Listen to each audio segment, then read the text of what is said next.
Good. I think it might tilt. Yeah, okay, great.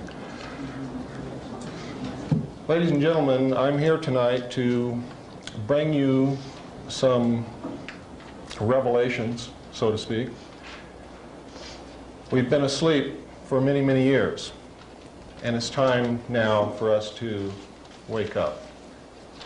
And it's time for us to wake up not in fright, not to look around and jump back from the shadows, but to come awake with our eyes open, realizing what stands in front of us and what we must do so that we can live our lives again in peace and tranquility. And we must, at all costs, guard against drifting back into the slumber that we have been in for the last 40 to 50 years that has really created the situation that we find ourselves in today. We're going to be discussing a lot of subjects tonight, and I would like for you to hold your questions until the end, at which time I will be happy to answer them. The harder the question, the more I like it. There's no such thing as a dumb or stupid question. And while I'm imparting this information to you tonight, I want you to try to come up with questions to poke holes in it.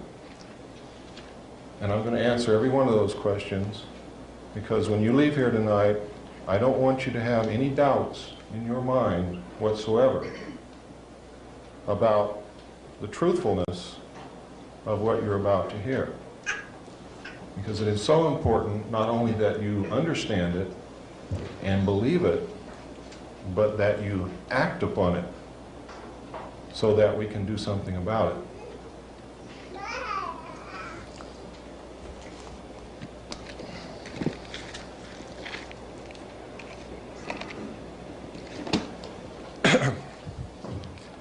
We tried to get a large television set tonight, and lo and behold, in the entire city of Sedona, this is the largest we could get. So if you'll bear with us, I'm going to be showing you some videotapes.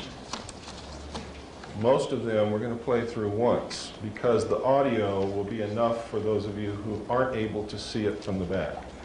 When I get to the Kennedy tape, if you are unable to see what you need to see, after we play it the first time, let me know.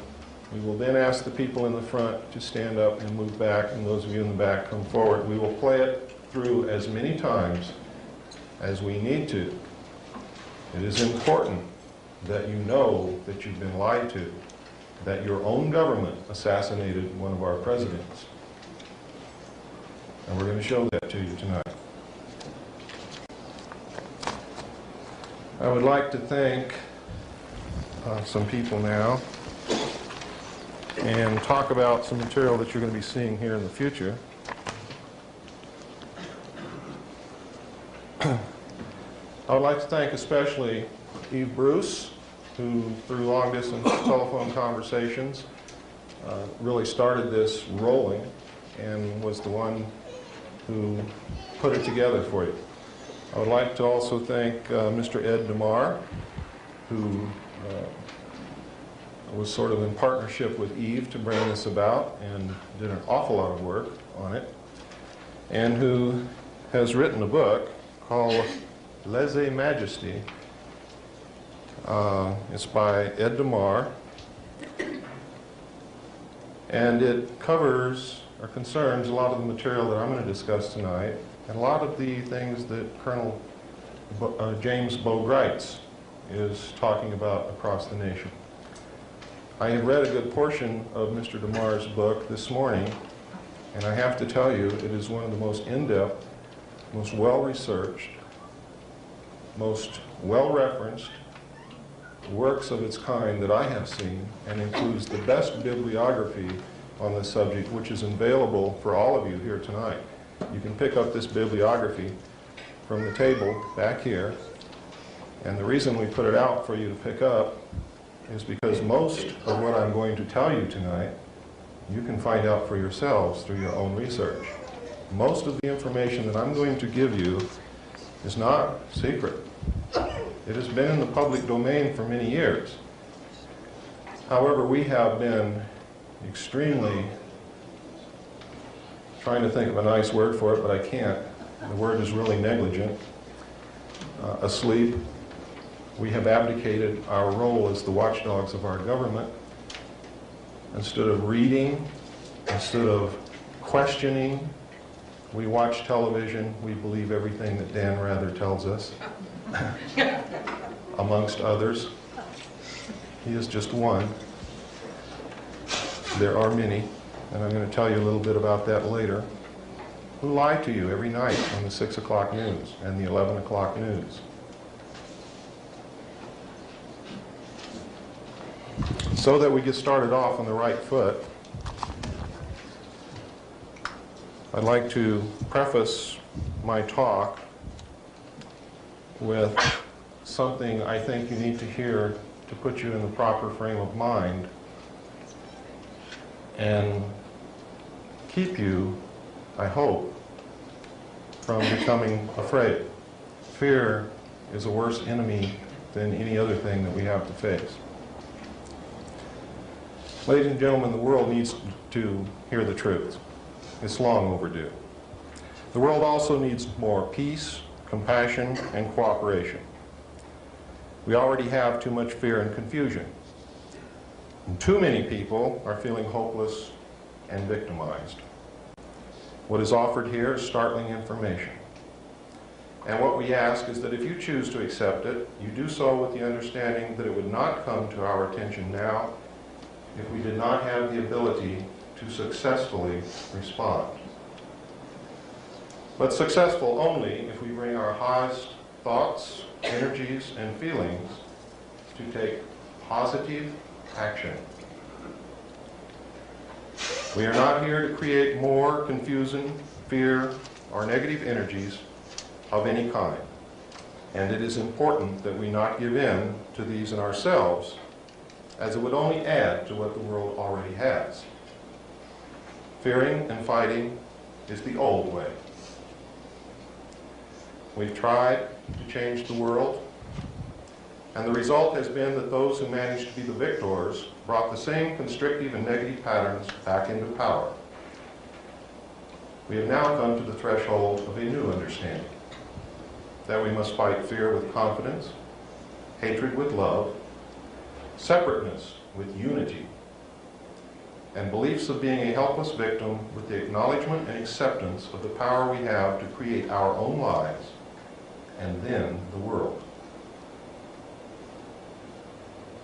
It can only go in that order. For if we are still creating confusion and negativity in our own experience, we can only contribute that to the world. We can change the world, but it will not be by outward action alone. To the extent we can bring truthfulness, compassion, and peace in our own lives is the exact extent to which we will bring them into the world. This does not mean that we have to sit in our rooms until we perfect our own lives, but to realize that if we see ourselves as victims, we will be victimized. If we perceive part of the world as separate, wrong, or evil, that is exactly what we will have. This story was beautifully played out in Star Wars. Luke had to gain his own inner power first by his belief in his connectedness with all things, and could only succeed in battle by not giving in to negative feelings. The problems that have arisen in our world have come as a reflection of our own collective fears, beliefs in separateness, and refusal to accept our own power and responsibility for the events in our lives. If we give in to these same feelings again, the battle will be lost before it is begun. Now, I want you to bear that in mind. I want you to bear in mind that what has happened over the years, we bear a major part or portion of the responsibility. And it is up to us, in the abdication of others, to correct the situation, to correct it. We are powerful. Each and every one of us is worthy, is powerful, has great potential to change the world. If you look back through history, you will find at least 27 incidences that I can pinpoint where one man or one woman has changed the entire world. So if you doubt your ability to successfully act and change the world, I challenge you to re-examine that belief, and I challenge you to stand up, take action, and I guarantee you that you will be amazed at the power that you really, really have. Ladies and gentlemen, what I'm talking about tonight began many years ago, 250 years ago to be exact. This is not something that has happened overnight. This is not something that's going to go away overnight. But it is something that we can begin to work on, and we can make major changes before the end of this year. And before the night is over, that is going to be my challenge to you. And my commission to you is to help us bring about those changes. And I'll tell you exactly what those are.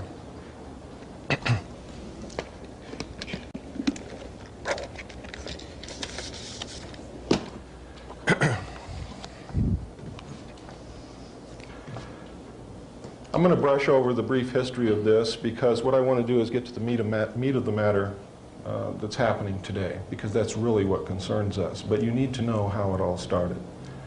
About 250 years ago, there was a man who was contacted by, you might call it a channel, you might call it an alien being, you might call it a spirit, whatever you call it. This entity that contacted this person set in motion one of the most far-reaching, longest-lasting conspiracies known to man. It began with the Illuminati. It began with the Illuminati right from the inception of the Illuminati as a plot to depose the rulers of the countries of the world, take down the national barriers, create a one-world government with the core members or executive members of the Illuminati at its head, concentrating the power of the world and the wealth of the world in their hands and subjugating the rest of the human race literally to serfdom. When the heads of the monarchs of the countries of Europe uncovered this plot accidentally, they immediately banned the Illuminati. They put a price on the head of the members of the Illuminati, and they quickly disappeared and took to the holes in the ground. They were sheltered by other secret groups.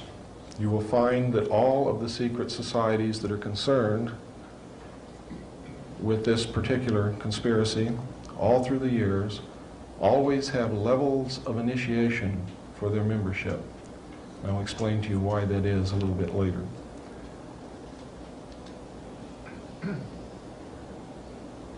This is really a European thing, but it has spread to the United States. The major controlling membership of these secret societies is a group known as the Round Table of Nine. They are the heads of the most powerful banking families in the world. When you get right down to it, there are only 9 families who control the wealth of the world, and that is the 9 families whose heads make up the Round Table of Nine. Beneath the Round Table of Nine, there's an international organization known as the Bilderbergers. The Bilderbergers are a major player in this. beneath the Bilderbergers, each nation has its own group. Most of the European nations look to the Club of Rome. In the United States, it's the Council on Foreign Relations, and in recent years, in our generation, the Tri-Lateral Commission. You may not realize this, but they are one and the same. The Tri-Lateral Commission branched off from the Council on Foreign Relations to give you something to hang on to should they lose political power. It is an old ploy. It's the same as in the playoffs for Major League Football. You have two teams and you play yourself. You cannot lose. That is the theory behind the split. Now that you know a little bit of the history, and not too much, because I really want you to go start reading for yourself, and you will find that there's plenty of material to give you food for thought, a lot of hours of reading, and a lot of productive research. Our story really started in around 1936, when Germany recovered a flying disc. It is not clear whether they entered into an agreement with the aliens and were given the disc, or whether they took the disc, or whether the disc crashed and they just came in possession of it. The method by which they did this is not clear. It is clear, however, that they had a disc as early as 1936, that they were attempting to duplicate the technology in an area known as Peenemünde. When we went into that area after World War II,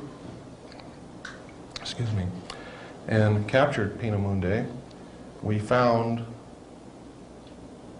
safes, file cabinets, drawers loaded with documents on the alien technology and on the attempts to reproduce the technology. We found pieces and portions of hardware. We found some of the scientists in our sweep trying to recover them.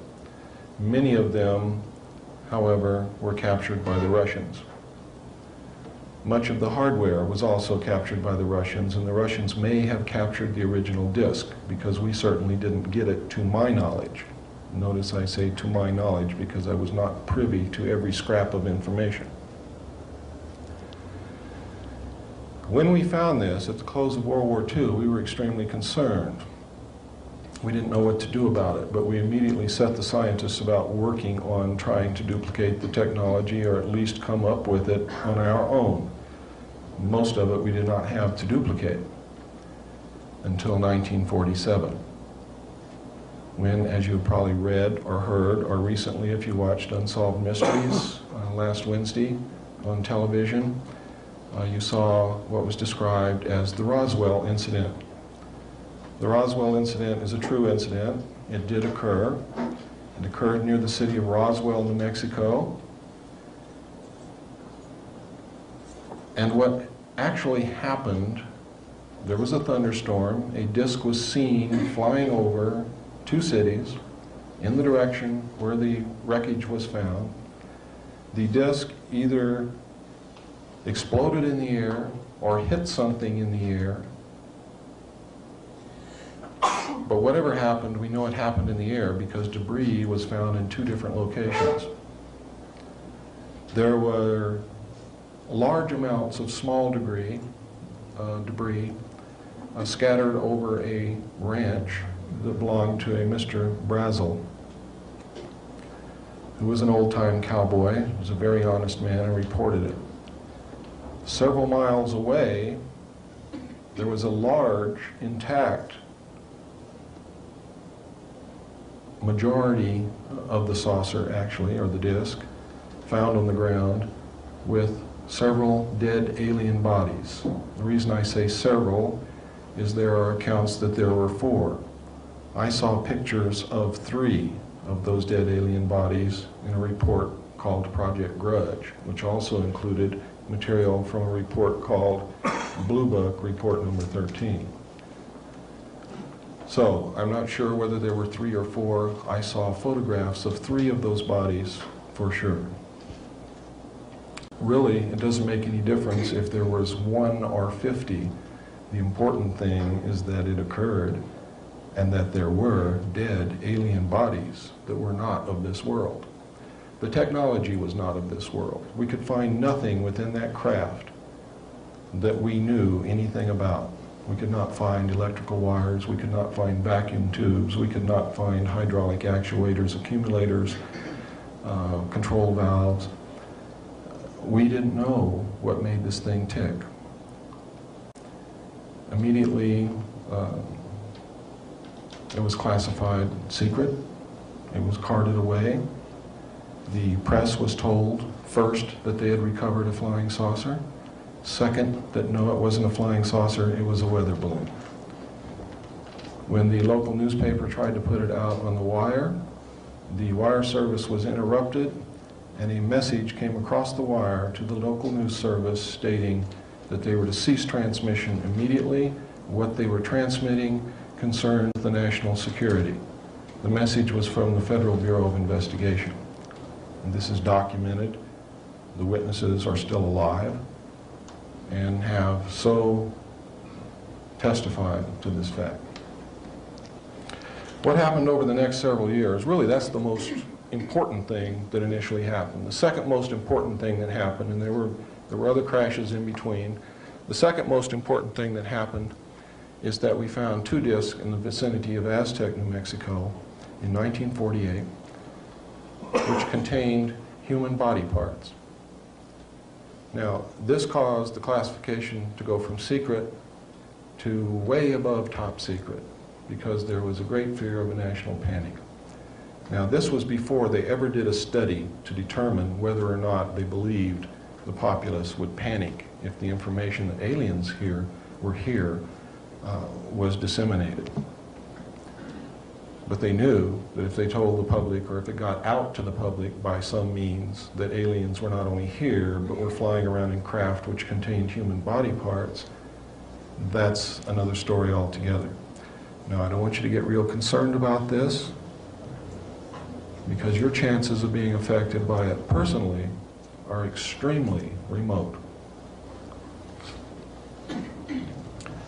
The next really important occurrence was the fact that in 1949, again near Roswell, 2 discs crashed. They recovered 5 alien bodies from these discs, and in combing the area to make sure that they had recovered all of the wreckage and everything that they could so that the public would not be able to discover anything, and so that they would have everything with which to gain knowledge and technology from, they scoured the area by foot patrol, by jeep patrol, and by aircraft reconnaissance, and discovered an alien live from the crash wandering in the desert. They captured him. He was designated EB, extraterrestrial biological entity. EB was taken to Los Alamos, where he was placed in a Faraday-shielded environment because he had the ability to read the thoughts and transmit thoughts to people outside of where he was being held captive. He also had the ability, through a device that he wore around his waist, to literally walk through walls. Now, we know through our own study of science that this is not far-fetched. We know that mass, or matter, is made up of molecules which are made up of atoms. And in between these atoms, there's quite a large space on that scale. And in between the molecules, there is a large space on that scale also. It's much like being out in space and looking at the solar system. If the sun and each of the planets, if you were to consider them to be molecules, if you could get way down microscopically and look inside your own hand, you would see much the same thing. There are large spaces between them. They're held together by a force or an energy, which we know very little about. With the proper technology, you could literally put your hand through your other hand if you knew how to do that. the aliens apparently do, because they can not only walk through walls, but they are apparently able to abduct you from your bed in the middle of the night and lift you out through your ceiling without opening any doors, without lifting the roof, without opening any windows, and you pass right through it with no ill effects, and they can put you right back down in your bed in the same manner. Now this sounds totally insane, doesn't it? Doesn't it really? Because I have to tell you, quite frankly, when I was reading this material, and when I was studying the abductee reports, and when I first came across this, I thought it was crazy. I thought it was insane, until I realized that it was absolutely real. I want you to also bear in mind, ladies and gentlemen, that it was not too long ago, and it really wasn't too long ago, that if you mentioned to someone else that in a few years man would be flying through our own atmosphere, you would have been laughed at, ostracized, and probably kicked out of town.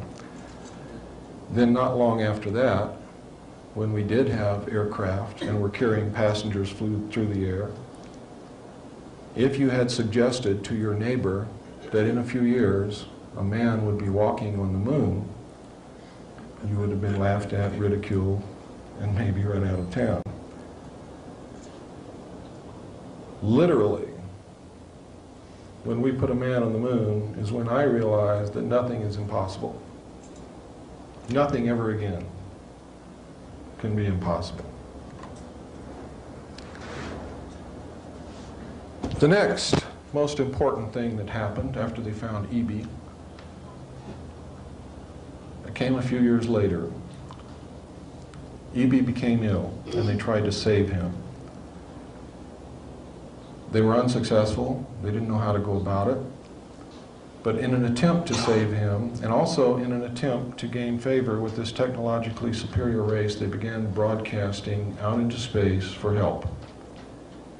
We have one of your people here who crashed in one of your ships. We're trying to save his life. He's dying. Please help us save his life. By doing that, they hoped, number one, to make contact, number two, to make friendly contact, number three, that the aliens would see us as a benevolent people trying to help one of theirs and would not attempt to destroy us or hurt us. Because we realized that their technology was so far ahead of ours that in any military confrontation of any kind, we would have had no chance whatsoever. And basically that is still true today. What should give you good feelings is that if the aliens wanted to, they could have done anything that they wished to us many, many years ago, and they have not done that. So I see that as good. Hopeful. I see it pregnant with all kinds of hope and possibilities for the future. Because we know, as the human race, what we usually do to an inferior culture, if we're technologically superior, is usually not that good. So there is a great deal of hope. There's a great deal of promise in that. E.B. died in June of 1952. As of the time of E.B.'s death, we had not had any answer to the message that we had sent out into space. The movie that you saw, called E.T., is the story of E.B. They have changed some things around to make it more palatable to you. The beginning of the story, he's running around in the desert. He's lost. The government is chasing him. In the real story, the government caught him. In the movie, the little boy gets him. And they form this symbiotic relationship. They're each getting something from the other. And it's a wonderful story. Well, in real life, the real life E.B. was assigned an Air Force officer to watch over him, become his friend, get as much information from him as he could, be his mentor, be his captor. And the same symbiotic relationship developed between E.B. and this Air Force officer, to the point where when E.B. died, the Air Force officer cried. He was deeply hurt. He'd lost a dear friend because he had been with E.B. literally night and day since they had found him. In the movie, E.B. gets very ill, and everybody's very concerned. And the little boy plays the role of the Air Force officer. And you see that he cries. But in the film, he lives. E.T. Call Home was Project Sigma to attempt to make communications with the aliens to come and help save the life of E.B. The government, ladies and gentlemen, is giving you information at an unprecedented rate every day. They are trying to get to your subconscious and tell you the story of what has happened over the last 44 years. So that when the truth comes out, it is not a critical shock. You will be prepared for it. You will understand what is happening. In 1953, we detected large objects in space coming toward the Earth. They took up a high orbit around the equator. These objects were determined to be spacecraft intelligently controlled. We did establish communications with them. Arrangements were made for them to land. There were 3 landings in 1954. One took place at Holloman Air Force Base in New Mexico. One took place at Edwards Air Force Base in California. The other one, do not hold me to this because I cannot substantiate it, but I believe it was at Homestead Air Force Base in Florida. I believe that the aliens who contacted us, who were attempting to help us,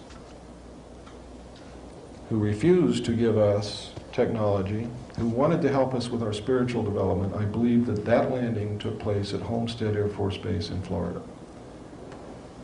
But I can't get any verification from that from any source, so don't put that down as fact, put it down as a possibility. The other 2 bases, the other 2 landings I know occurred without a doubt at Holloman Air Force Base and Edwards Air Force Base. The first landing occurred at Holloman Air Force Base, where the aliens met with our intelligence officers. They reached a basic agreement after several hours. They were able to communicate. They left one hostage with us, his name was Krill, as a pledge that they would return and formalize an agreement. Later in 1954, they landed again at Edwards Air Force Base. President Eisenhower had arranged to be on vacation in Palm Springs. At the appointed date and time, President Eisenhower was whisked away. He actually disappeared. Nobody even saw the helicopter come or go, but he just flat disappeared. The press was really shook up, and if you read the newspapers during that period of time, you will find that the press literally went wild trying to locate him. They were given a story that he was taken to a dentist for a toothache. They never found a dentist that treated President Eisenhower. In fact, he was at Edwards Air Force Base. He reached a formal agreement with the aliens and a treaty was signed. This was played out in a movie that you saw called Close Encounters of the Third Kind. Everything that you saw in that movie, except for finding the ship in the desert and the plains in Mexico and those types of things, was true. People were and are still being abducted. People were and are still being picked up and relocated, decontaminated, brainwashed, given new identities, and put back into society in some other location. It's for their own protection, really. In most cases, in some cases, it's a travesty of justice. People are being implanted. The implants were played out by the silly little tune that people got in their head. That represented the implants. They couldn't get this out of their head. They would have a close encounter with an alien disc, and they would hear this tune, and they could never ever get rid of it. And it drove them to do some crazy things. And there are people today who are being driven to do some crazy things. I know some abductees who wake up one morning after they've had an abduction experience and they've got to move. And they've got to move to a specific place in a specific state, and they've got to do it right now. And they don't know why. And they've never been there before. And they have no friends there. They don't even know what the place looks like, but they get all their kids, they pack up, and they leave, and they go to Sedona, Arizona.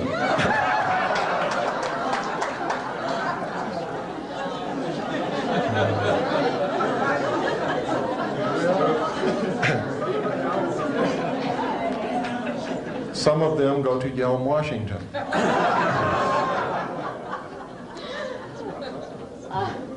There are areas in the United States where people are being driven to. They don't know why they're going to these places, but they're going there. Usually they have been abducted. Usually they have been implanted. Well, let me take that back. I guarantee you that everyone who has been abducted has been implanted. And the time that I saw the information between 1970 and 1973, the official Office of Naval Intelligence figures was 1 in 40, which works out to 2.5% of the population. How did they get these figures? It's very simple, ladies and gentlemen. At that time, they still had the draft. At that time, they had draft quotas from every state representing a certain percentage of the population. A certain percentage of the population of young men had to be drafted according to the percentage of the total population that lived in that state. When they came in for induction into the military service, they were given an extensive medical examination, and even at that time, ladies and gentlemen, we did have magnetic resonance imaging capability, but the military did not put it out to the civilian community as yet. This was a new technique, a new development. They found that according to the number of implants they found in the military inductees, based upon the percentage of the population of that state from which they were taken, that the number of people in the United States who had been implanted was 1 in 40. I sincerely believe that that was an underestimate, maybe a large underestimate, simply because now today most of the abductees are women, and that sampling was taken from only men.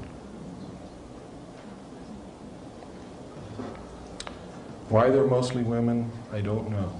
It has something to do, I do know, and this may not be the only reason, and that's why I say I don't know what the whole reason is. It has something to do with the attempts for them to preserve their race in an attempt to crossbreed with human beings, either as a direct attempt by implanting or impregnating the female and allowing the baby to come to the first trimester, at which point they're abducted again and the fetus is removed, or by harvesting sperm and ova from selected human beings and attempting to grow this crossbreed in the laboratory. There is tremendous evidence to support this. Now, let me digress back again to the next major step that happened, was that in 1954, when after President Eisenhower had become incumbent with the office, he realized that he was going to have to deal with this, and he also realized, as I realized a long time ago, you can't believe what's happening. You can't believe what the aliens tell us, whether they be good, bad, etherical, interdimensional, whatever. There is so much deception and so many lies involved with this that you have to step back and say, I'm not going to believe anything until I can prove it. And to do otherwise is to put yourself in terrible jeopardy. Believe me, terrible jeopardy. And I can cite instances where this has happened. President Eisenhower knew that he wasn't capable of determining what the truth was, but he knew that there were some pretty smart people in this country. He put together an organization called MJ12, or Majority 12. Majority 12 was made up of 6 men from the United States government.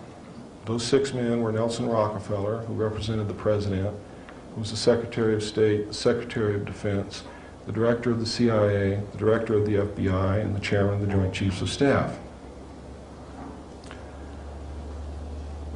The balance of MJ-12 was made up of the Executive Committee of the Council on Foreign Relations. Now, it is extremely significant that you understand that the first 6 members from the government, along with President Eisenhower, were also members and longtime members of the Council on Foreign Relations. They believed in that organization. They believed in its goals, which was one world government. Now, secretly, this was known as Majority 12. It was called MJ-12 in correspondence. When they addressed correspondence to each other, they did not address it to MJ1 to MJ6. It was J1 to J6, because secretly they were known as the Jason Scholars amongst themselves. Publicly, they were known as the Committee on the Clear and Present Danger. And to my knowledge, may still be known as the Committee on the Present Danger.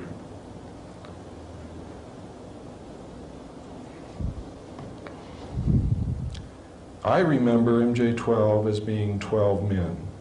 However, I am still in the process of remembering, and my memory is constantly being joggled and jiggled.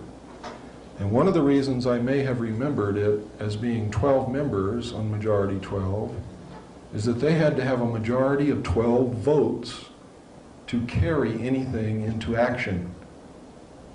Thus Majority 12, thus Operation Majority, thus the Majority Agency for Joint Intelligence. That's where that name really came from. Which means they literally had to have the vote of every member on it if there were really 12 members. But having to have 12 votes to carry, being named Majority 12 or MJ-12 could have just been enough to make me believe that they only had 12 members. My memory is beginning to joggle now, and I'm starting to believe that maybe there was first 6 from the government and 12 from the Executive Committee of the Council on Foreign Relations, and that there may really be 18 members on MJ-12.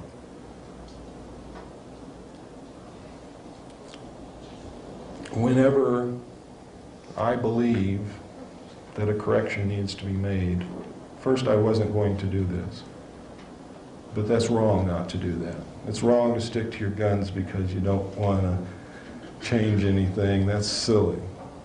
Because, ladies and gentlemen, it doesn't make any difference if there's 1 member, if there's 12 members, or if there's 18 members. What makes a difference is that Majority 12 exists, MJ-12 exists.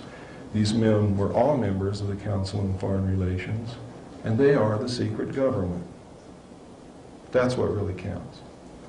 Now, I'm telling you this tonight, there may be a discrepancy in the number of members because I haven't confirmed it yet. But I know that there were at least 12. Everything else that I've told you about them is absolutely true. But there may just possibly have been as many as 18. When President Eisenhower put this group together,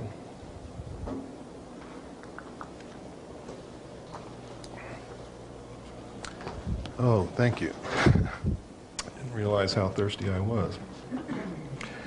When he put this group together, and President Eisenhower may have done this intentionally, but there's no reason to believe that he did, because there's nothing to tell us that he did. But having been a member of the Council on Foreign Relations, he may have done this intentionally. These people saw this as the opportunity that they had been looking for all of their history. It was the opportunity finally to control one of the major superpowers of the world behind the scenes. Because who gets knocked off when things go wrong? The person standing out in front, right? The people behind the scenes just chuckle and laugh and say, ah, they got the wrong guy, and they put another one right up there for you to knock off. If you're even smart enough to knock somebody off, which we haven't been.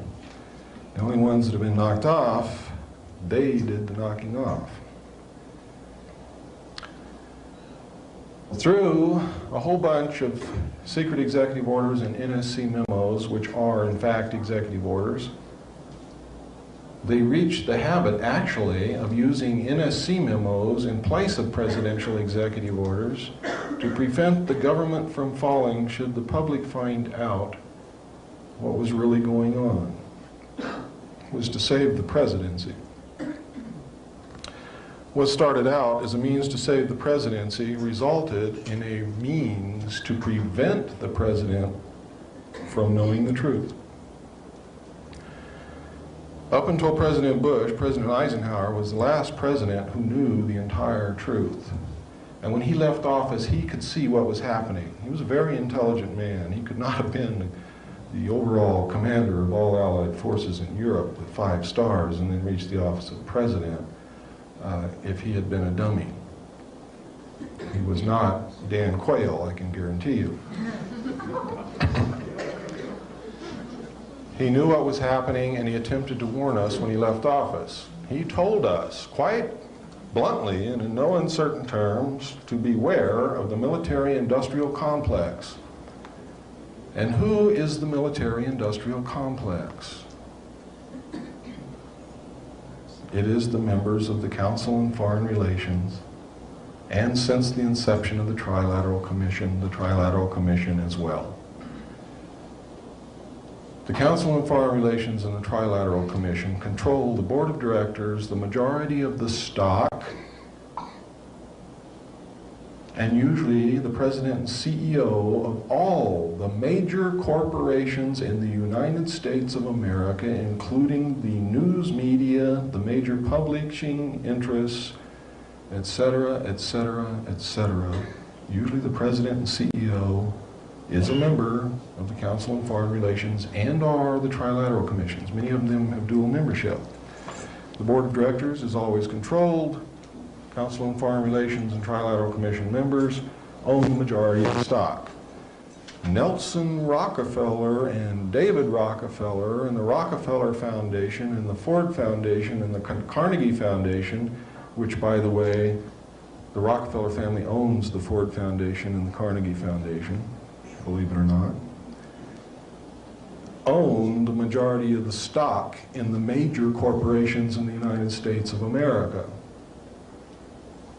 They own the majority of the American-held stock of the Federal Reserve, but the majority of the stock of the Federal Reserve is owned by the European bankers.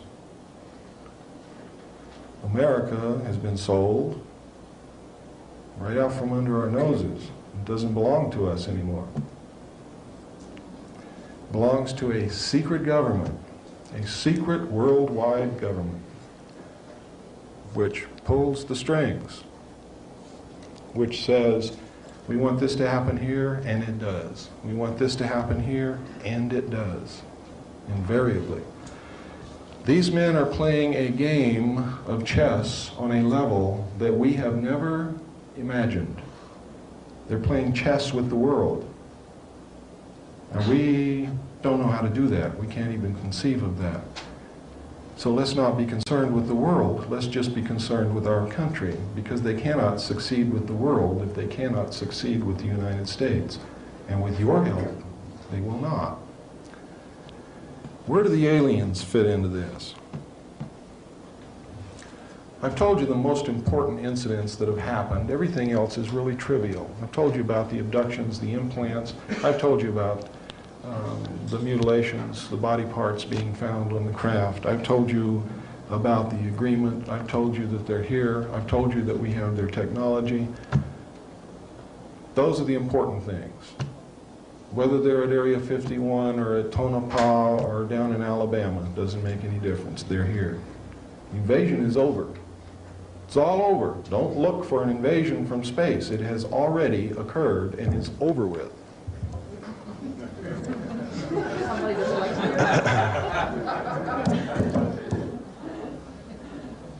So we don't have to be concerned with that. One of the things that the secret world government is going to attempt to do to get you to accept their new world order is they're going to try to scare the hell out of you with a fake, phony landing where they're going to say, oh my God, there really are ETs. It's going to be covered by the media of the world. And they're going to say, we're going to be invaded from outer space. We have to band together as humanity to save the planet. And most people are going to say, yeah, yeah, let's do it. One world. Imagine all the people. Imagine nothing worth fighting for. Imagine no religion. Imagine living only for today.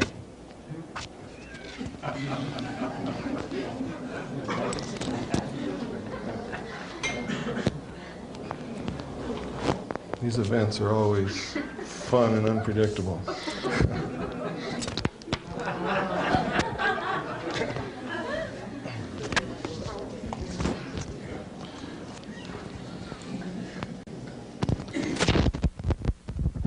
I'll tell you what, it's time, let's take about a 5-minute break. Came up and ask quite appropriately, who the hell are you?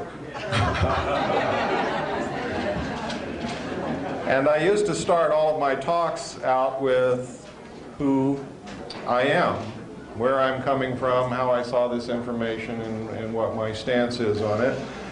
And I eventually reached a point, and I keep forgetting that I'm not in California anymore.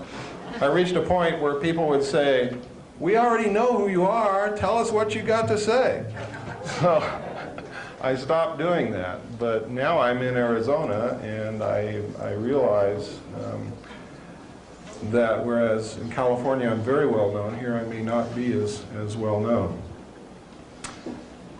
I was raised in a military family. My father was an Air Force pilot.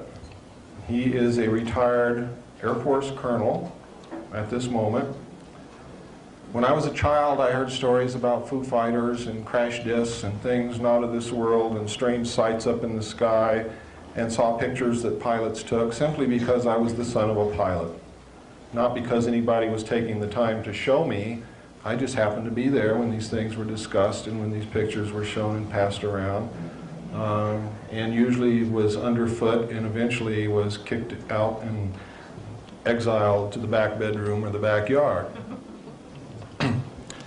Eventually, though, I grew up and left home, went into the Air Force. I was assigned to the Strategic Air Command as an aircraft and missile hydraulic technician, which means that I worked on the hydraulics and the pneumatic systems, or high-pressure air systems of aircraft and missiles for the Strategic Air Command. I worked with B-52 bombers, KC-135 aircraft, which is the same as a 707, only it's for refueling other aircraft and carries fuel instead of passengers. I worked on B-58 bombers. I worked on Minuteman missiles. During the time, both when I was in school learning my trade in the Air Force and the time that I was on the job, I met people who had taken part in crash disk recoveries, and usually at the Airmen's Club or in some bar downtown or someplace, because I was a young man then and that's where you could usually find me, with a beer in my hand looking for a girl. And if there wasn't a girl around, we lied to each other a lot. And generally, these stories I thought to be a lie until later years when I realized that these guys had been telling me the truth and I could kick myself in the head because I had not written it down. I had not pressed them for more information at a time when they were willing to talk to me for some reason or other. When I left the Air Force, I went into the Navy. And really, I had planned to just skip from service to service. I was a pretty crazy young kid. I was gung-ho. I was raised on John Wayne movies and Sergeant Rock comic books. I came from a military family. My whole family was in the military service. Uncles, grandfathers, brother, everybody. We were service people. We were government people. We were patriots. We cared. We believed that the best thing that a man or a woman could do was to serve their country. When I went in the Navy, I volunteered for submarines because that was the weirdest thing you could do. And I was pretty weird. And I thought it would be neat to sleep underwater. So I did. While I was on submarines, being junior in the Navy, real junior, I had to stand lookout watches. Lookouts are well-trained professional observers. They are not just someone that they grab out of the galley and stick it there with a pair of binoculars. You are well trained because before you yell to the officer of the deck that you got to shoot at something coming at you off the port beam, you got to know that that's really the enemy and not the admiral coming out for a visit. And that's really the main reason for it.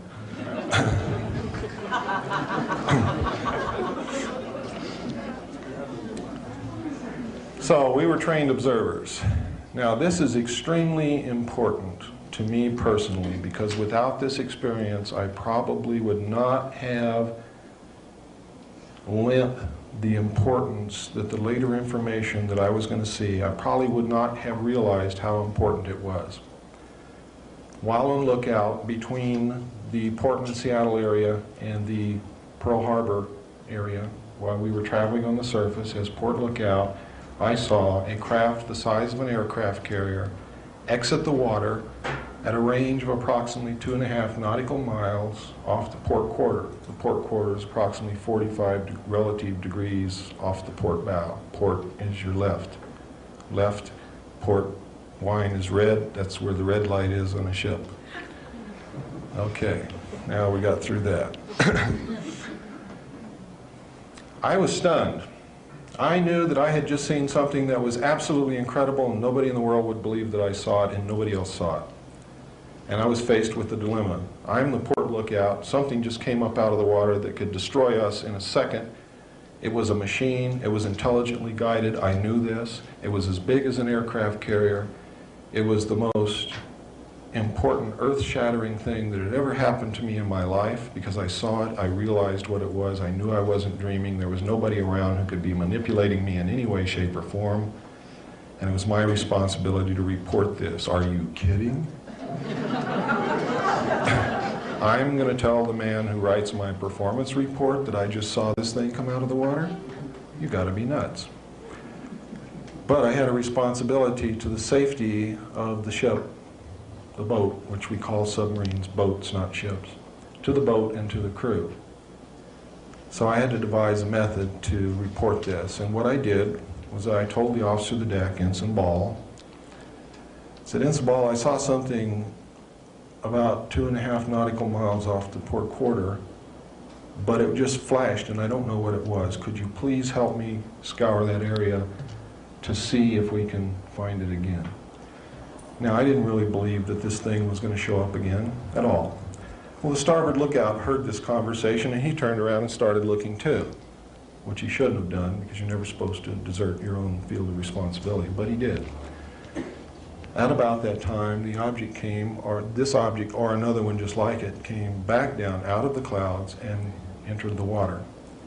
Ensign Ball dropped his binoculars, dropped his jaw, and turned around and just stared at me and didn't say a word.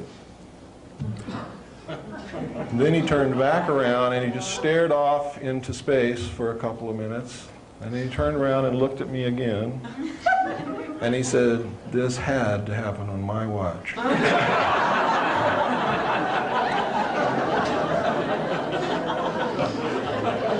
He then called the captain to the bridge, which on any naval vessel means that there is an emergency in progress. You do not call the captain to the bridge unless there is an emergency situation, unless his presence is needed. If you call the captain to the bridge and his presence is not needed, you are in deep, deep, deeper than the submarine will dive to, trouble.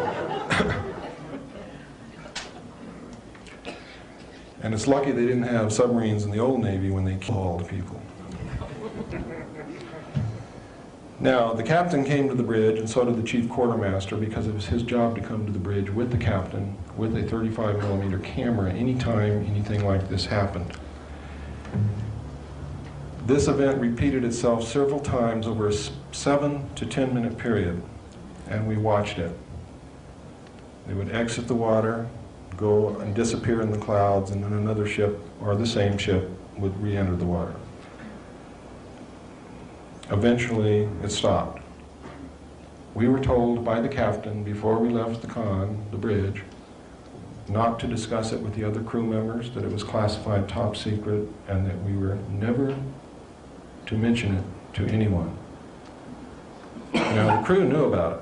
How they knew about it, I don't know, but I suspect that it was picked up on sonar and radar also, in which case the sonarman and the radarman would know about it too. And I believe that is what has happened, and I believe that they were also told not to talk to anyone. But several crew members came up to me and wanted to know if we really saw a UFO, and I told them that I was not allowed to discuss what happened, and I didn't know what I saw anyway. So that was the end of that. I did tell a good friend about it years later. When we arrived in Pearl Harbor, an officer from the Office of Naval Intelligence came on board and debriefed each one of us independently of the others.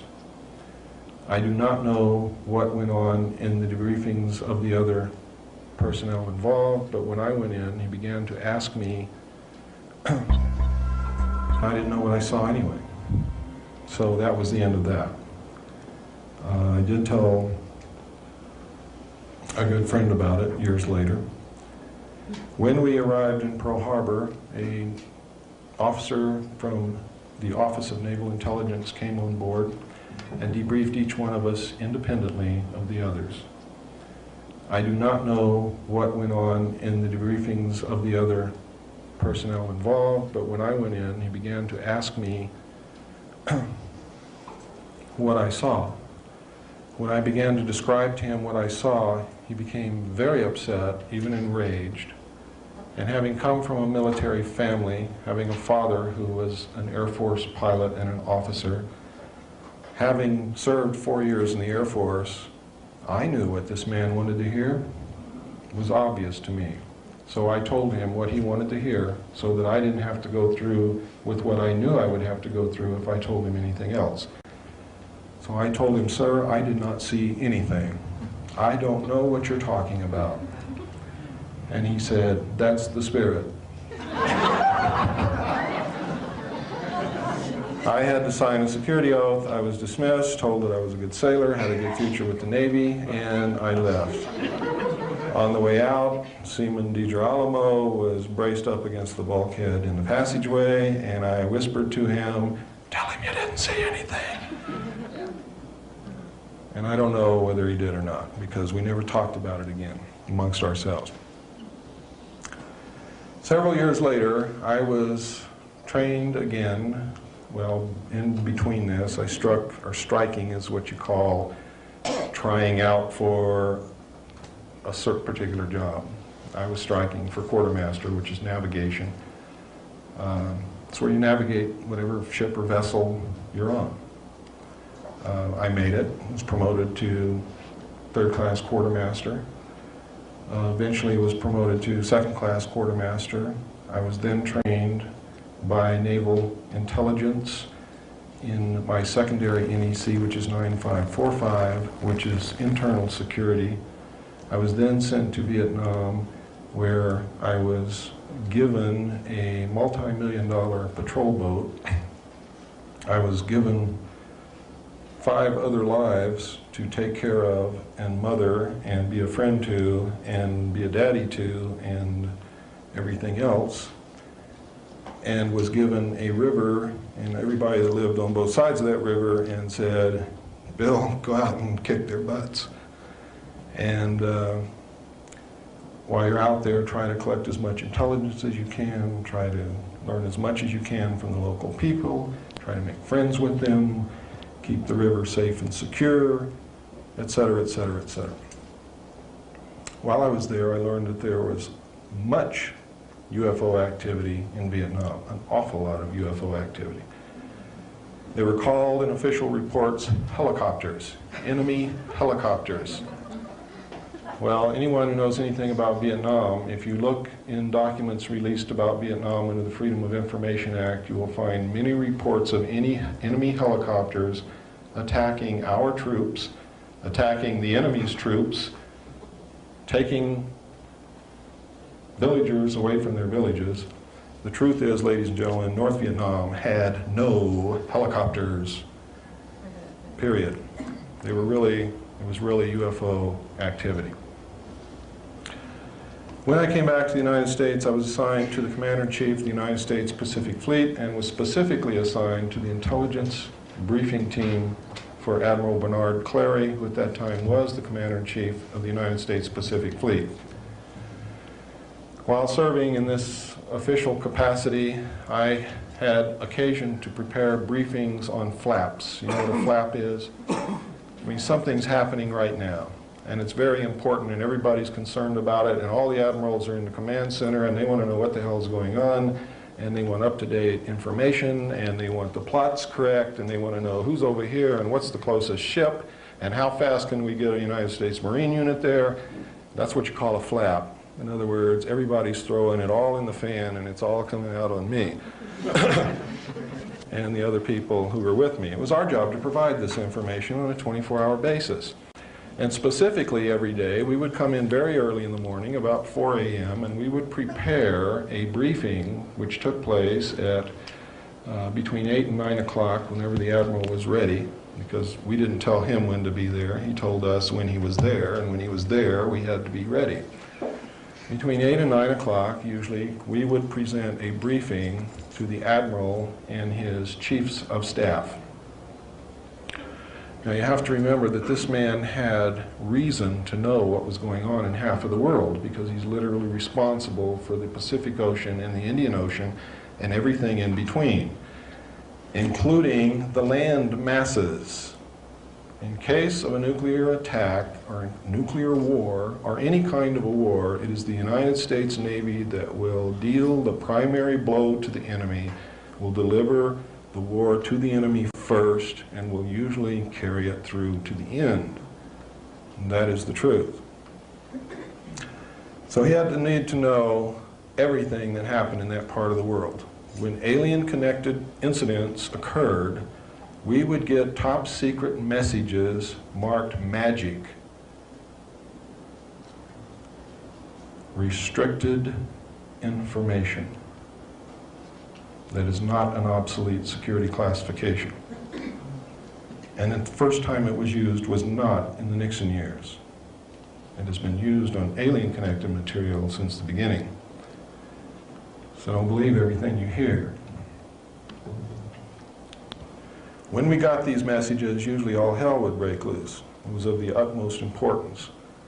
When we were briefing officers who were new in the position that they had the need to know regarding this flaps, we sometimes had to brief them on the history that led up to this incident.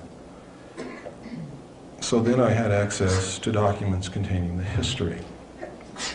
Until eventually, I found in my hands a document called Operation Majority and another document called Project Grudge, which contained the most astounding information I have ever seen in my life.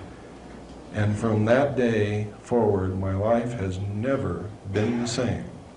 It has not been normal in any way, and I wish that it had been somebody else who had seen the information. But because no one else has had the guts to stand up and talk about what they've seen, I'm kind of glad that it was me, because I do have, and I will continue. Because you need to know what was in those documents and what's happening.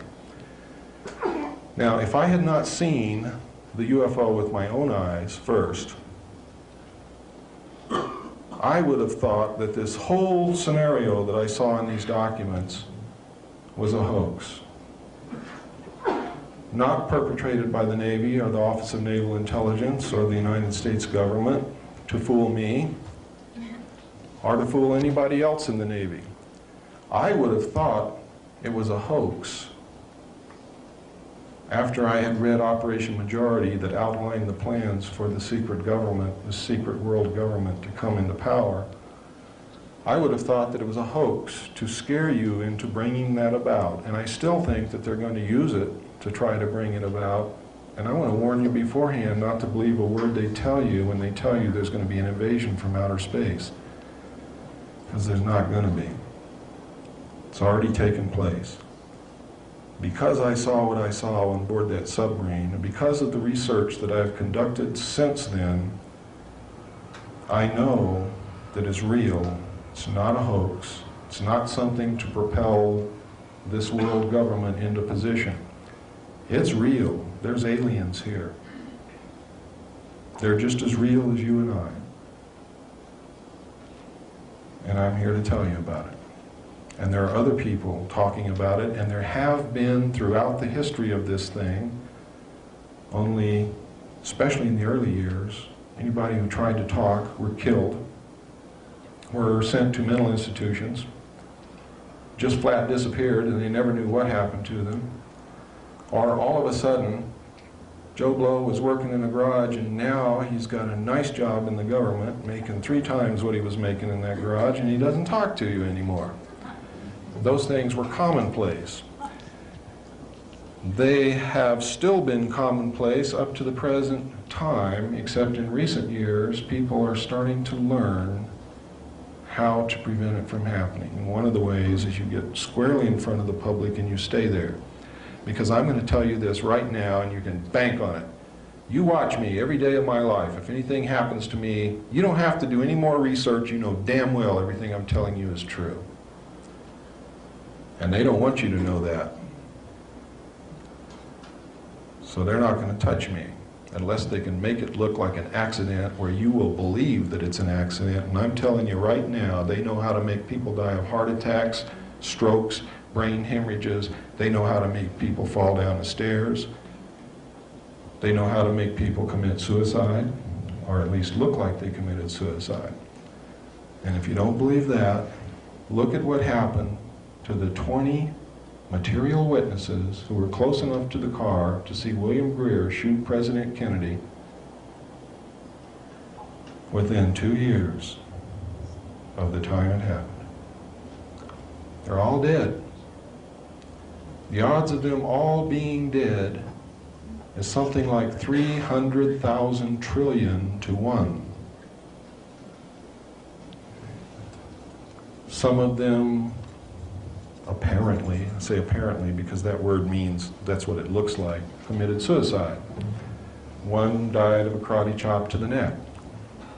Several of them had heart attacks, etc., etc., etc.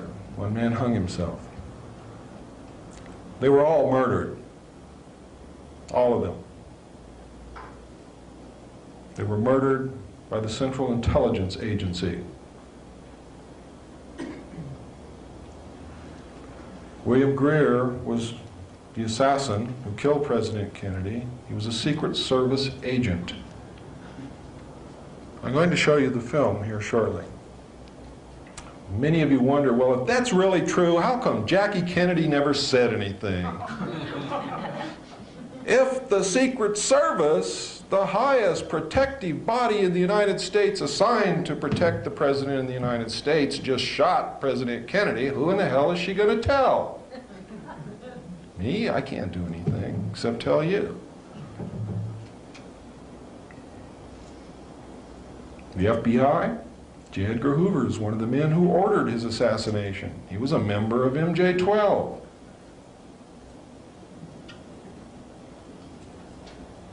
Beginning to see the picture? The picture's not a pretty one.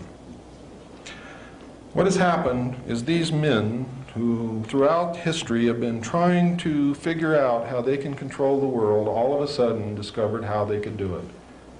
In 1952, President Truman, together with the heads of state of the European nations and the Soviet Union, formed what is known as the Bilderbergers, to coordinate the international efforts to protect the world from an invasion from outer space, should these aliens turn out to have that as their ultimate goal. The Bilderbergers, as MJ-12 did, soon learned how to wrest power behind the scenes and use the world banking families to manipulate and leverage these nations so that they are really in control of the world, and they are headed by the 9 heads of the families that own most of the wealth of the world, known as the Round Table of 9. Under them, each nation has a group of men secretly controlling that nation. And I don't mean every nation in the world, I mean the nations that count, the hard currency nations, have an organization which is a sister organization to MJ12 within that country's respective government. How does this work, you say? How can a secret organization such as MJ12 control the government? It's very simple, ladies and gentlemen. If you will remember that President Eisenhower formed this secret group in 1954. He was the last president who knew everything. They began in 1954 to issue secret executive orders in the form of NSC memos to wrest power away from the president and effectively isolate the president. They took the power to appoint appointees in the government away from the president.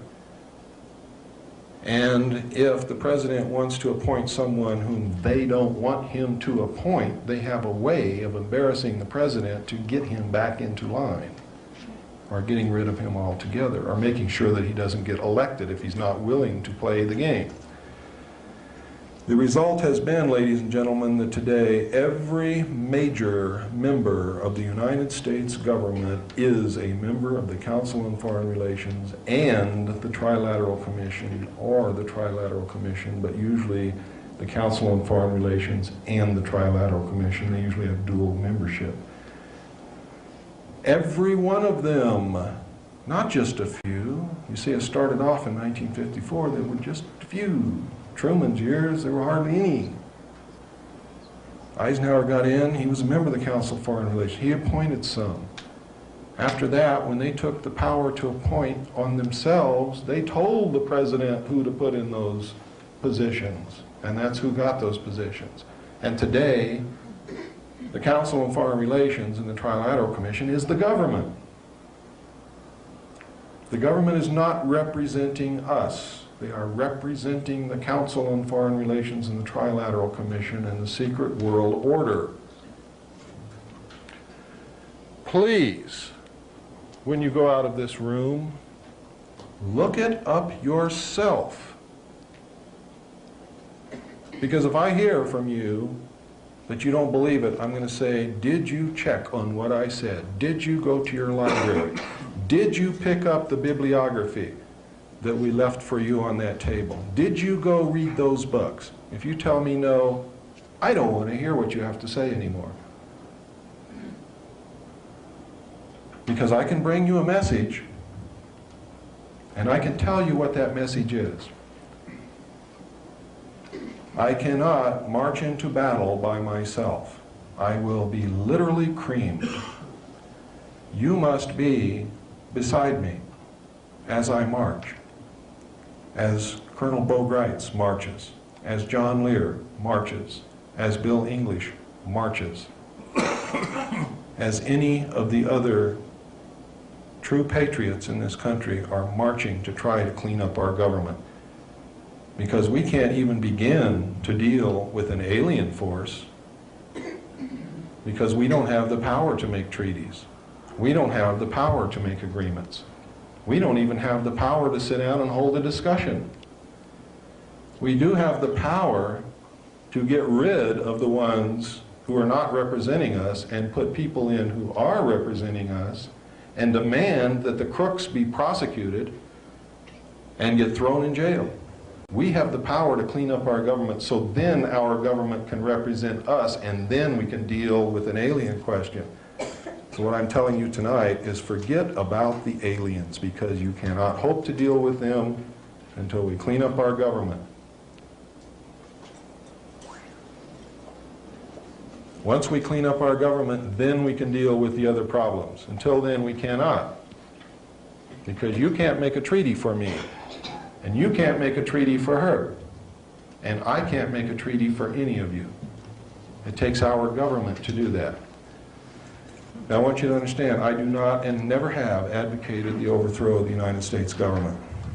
I advocate the restoration of the United States government to its legal and proper place as our founding fathers laid out for us to follow. I advocate and will march and defend to the death the restoration of the Constitution of the United States of America. Because the Constitution of the United States of America, ladies and gentlemen, is the United States of America. We are not the United States of America. The state of Arizona and the state of Mexico, or New Mexico, is not the United States of America. All of the states and all the people together are not the United States of America. The United States of America is and only is the Constitution of the United States of America. That document is the only thing that keeps you free.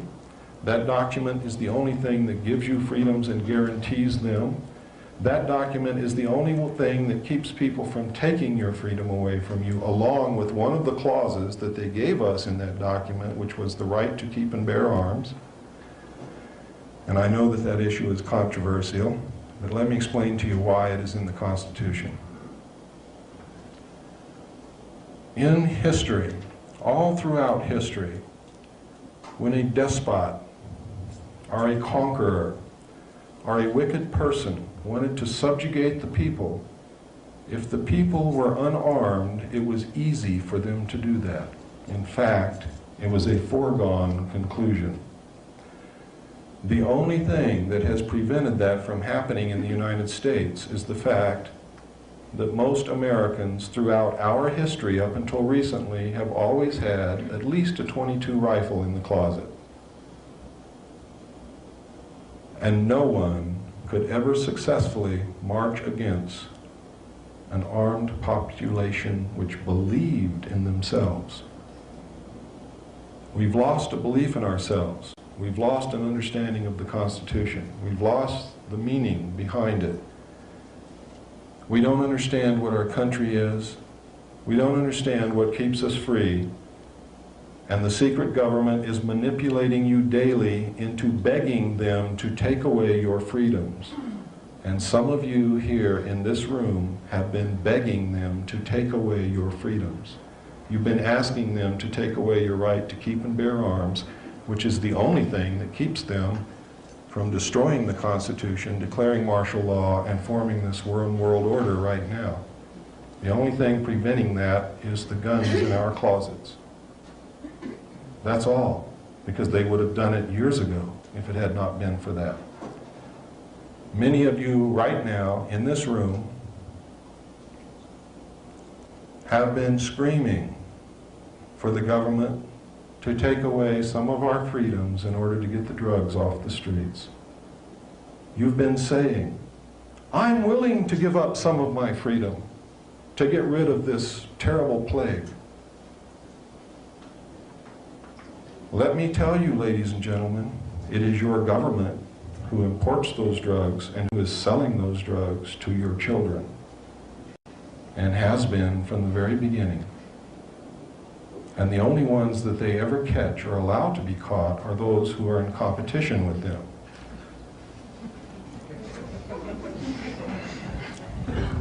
This operation was put into place in the late 50s. It was organized by George Bush in cooperation with the CIA while he was president and CEO of Zapata Oil. Their plan was to bring the drugs in from Central and South America to the offshore oil platforms of Zapata Oil, from there to bring them into the United States by the normal crew conveyance and helicopters. Therefore, they would not have to undergo inspection by customs officials or law enforcement agencies of any kind. And it's been going on ever since. Today, the drugs do not enter this country by the little planes that they would have you believe on the 6 o'clock news, nor by the little boats that they say are speeding across the Caribbean. The Coast Guard, ladies and gentlemen, and the United States Navy are not inept. Every aircraft that approaches the borders of this country from any direction is monitored minute by minute by the North American Air Defense Command.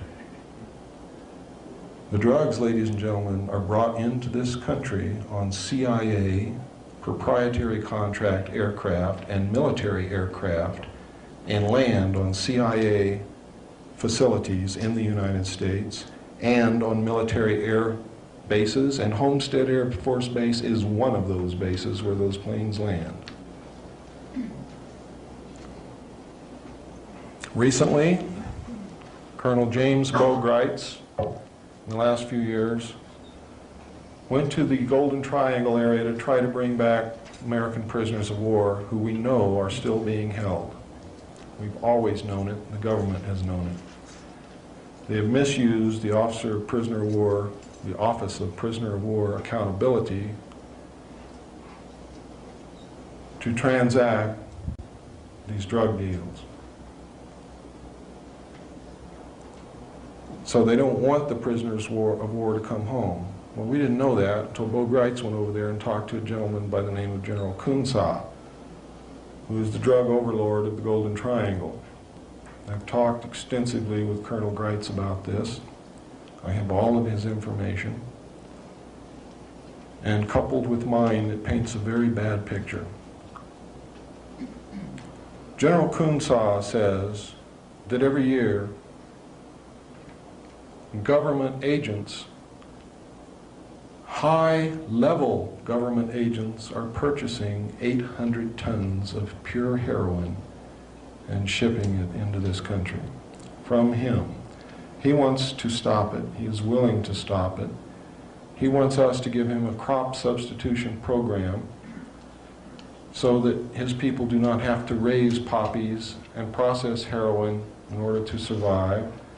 He wants to become a recognized, real nation rather than an illegal group of bandits living in the jungle.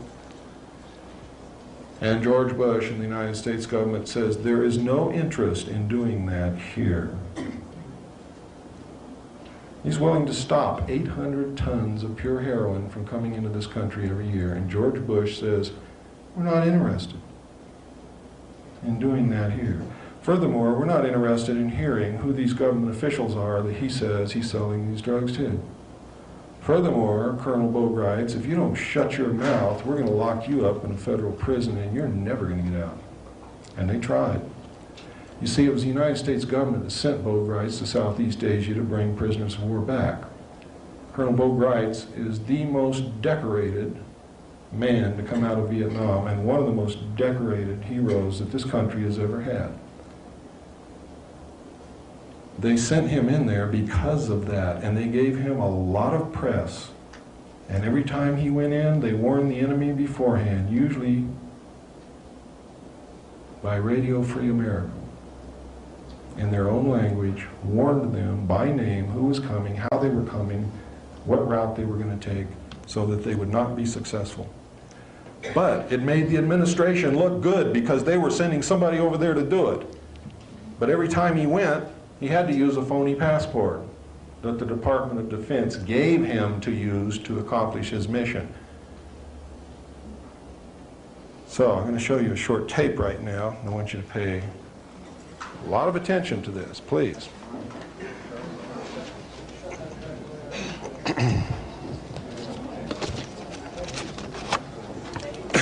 We have the lights dim. Yeah, it reflects right in the center. That one back there.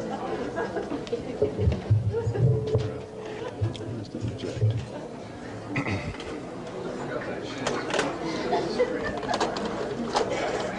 One more.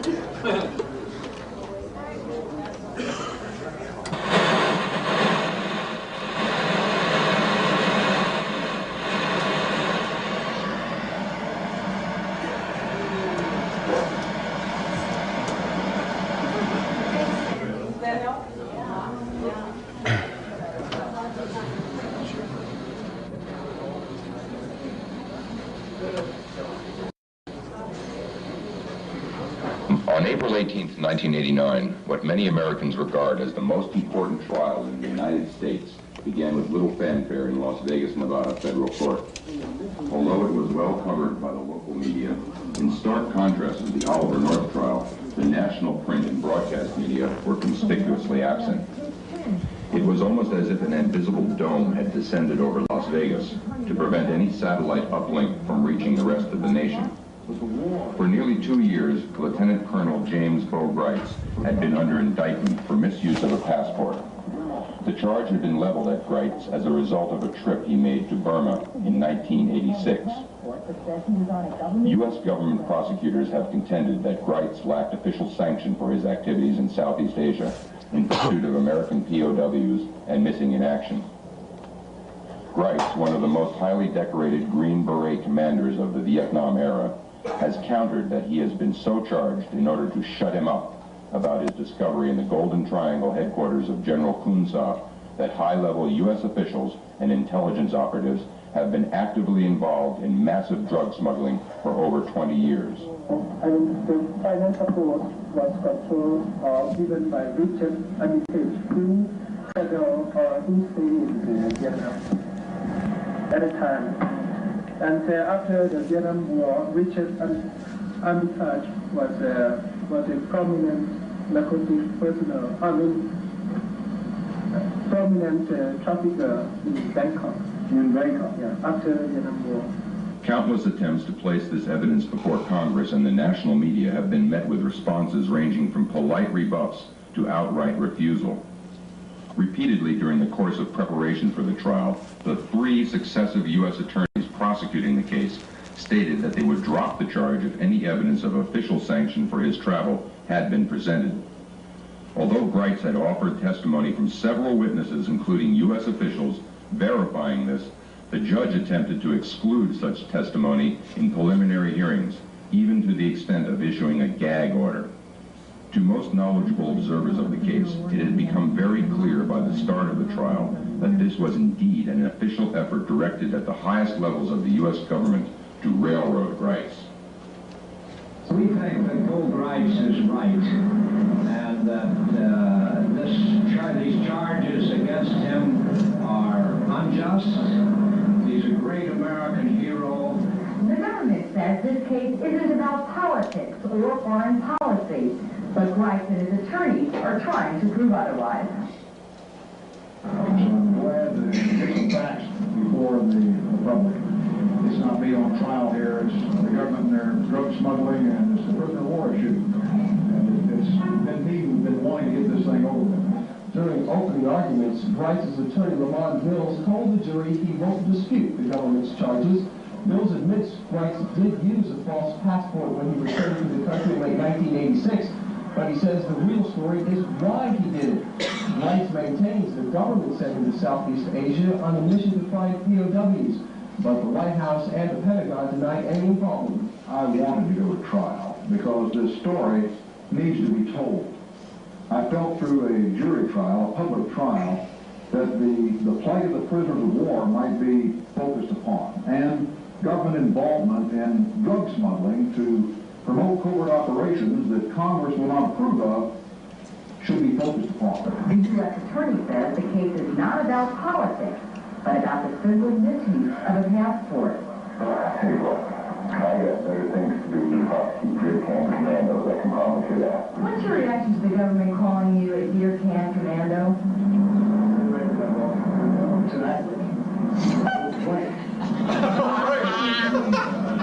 And I'm proud of the uniform of the United States. And anyone that say that obviously can't say the same. Former Green Beret Bo Grites has been acquitted on charges of using a phony passport. In federal court this morning, Judge Philip Crowe said he had no choice but to toss out the case.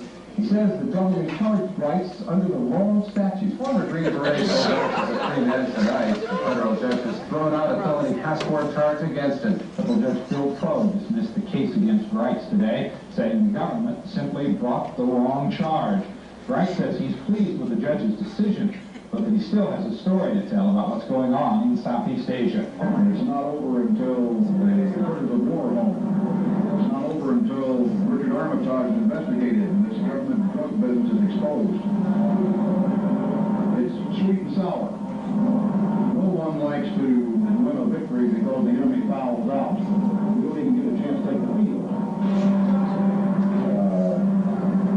At least according to the judge, we made a mistake. We should have charged a different statute. They were trying to save a case that they got watched, all right? And we know it, and we got him on it. We won. Case is over. He's acquitted, not guilty. Mills told reporters that there was a lot of interest in this case from high places, referring to Washington. George Bush called me up. I'll say George Bush called me up and told me to get those rights. George Bush called me up and told me to get those rights. I'll say George Bush called me up and told me to get those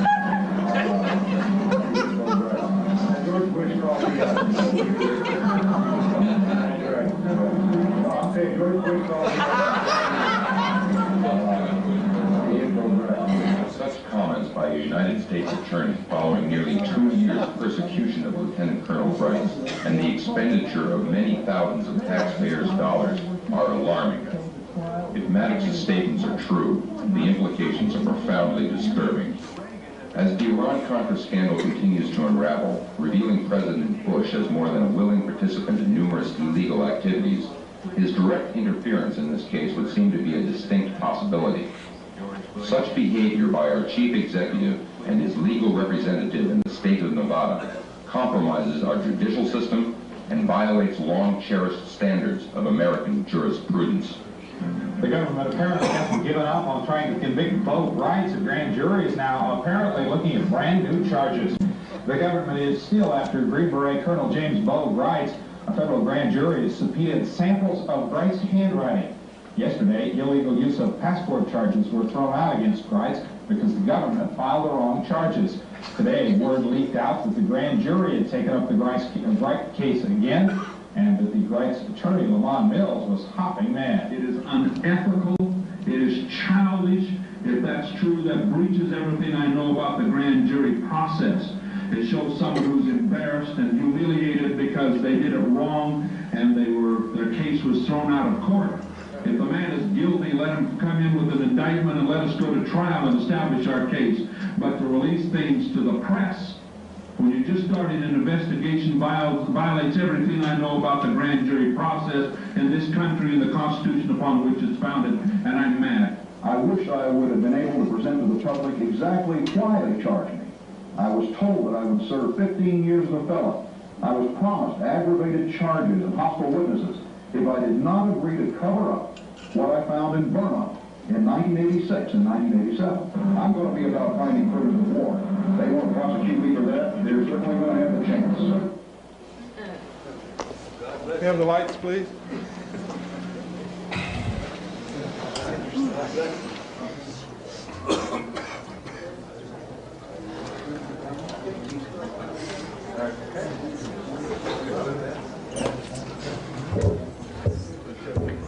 I think I missed some. What was it the federal prosecutor said on the courthouse steps?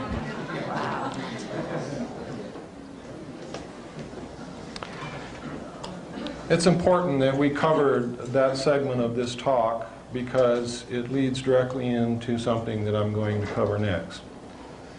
The purpose of the importation and sale of illegal drugs to the American people was to finance the alien-connected projects and other black projects which they knew they could not take to Congress for funding. For two reasons. One, everything they were doing was illegal under the Constitution, and Congress could not, in all ethical and moral standards, approve those projects or approve funding. The second reason was they believed, and with some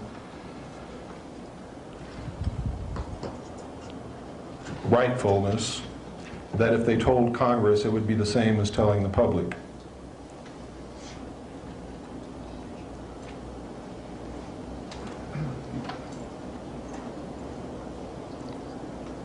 What happened next, a few years later, is of profound significance. It is one of the most heinous crimes that this secret government has ever committed and ranks, in my estimation, right alongside the sale of drugs to our children. And that is the assassination of the President of the United States. There have been 3 presidents who have left office directly because of action of MJ-12, one of them by murder, assassination, however you want to dub it, it's all the same thing. President John F. Kennedy found out somehow that the CIA was behind the drug smuggling and the sale of drugs to the American people, and if you'll remember correctly, that was the years that the hippie movement began and the flower children began to come out. And they were looking for answers because they were disillusioned. And one of the answers where they found solace was drugs. And President Kennedy was a very idealistic man. I think when he took the presidency, he fully intended to play the game until he discovered the weight of the position and the importance of the position and the trust that the American people placed in the president. And I sincerely believe that he and his brother sat down and decided that that was going to be the first honest presidency. They attempted to get rid of corporate crime, organized crime. He attempted to do things right. He was idealistic. He was charismatic. People followed him. They loved him. We still love him. What happened to him was a terrible blow. I was sitting in a barracks. I had the, what you call the watch. And part of the watch was so boring that I was actually watching television.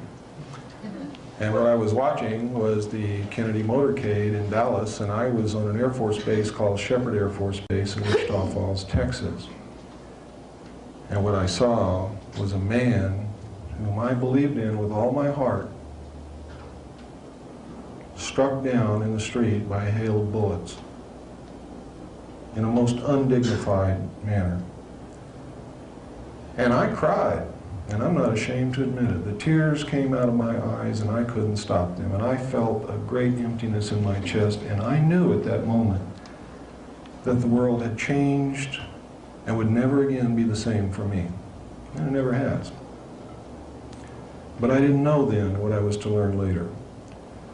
What I was to learn later is I read in documents prepared by the Office of Naval Intelligence, and how did they know? Because they had a part in it. President Kennedy was ordered to be assassinated by MJ-12 because he had discovered that the CIA was importing and selling drugs to our children, and he ordered them to stop it. And he told them, if you don't stop it, you're going to be sorry, because I'll stop it and you'll all pay the price. Well, they didn't like that, and they knew they would lose a lot of money, and they knew they would not be able to accomplish their objectives. The second thing he told them is, I want you to implement a plan to reveal the presence of aliens on this earth to the American people within the following year. They didn't like that either, and they thought it was premature. They had already done a study which indicated that the American people would panic, that the panic would lead into anarchy, which would cause the collapse of the government, that our religious structure would collapse, that a large segment of the people would begin worshiping the aliens, that our economy would collapse, the stock market would collapse. They had doom and gloom and dark clouds for everything. I don't believe that will happen. And it certainly, in my estimation, did not justify the murder of the President of the United States. The murder was carried out in Dallas by teams which consisted of the United States Navy, which was to take care of the body, make sure that the autopsy was done in a manner that would not disclose the true facts. The body was kept under surveillance and custody of the United States Navy the whole time, was taken to a naval hospital. Most of these people involved were attached to naval intelligence. It involved Division 5 of the FBI, who was training people, assassination teams to go into Cuba and assassinate Fidel Castro. It involved the Secret Service and the CIA.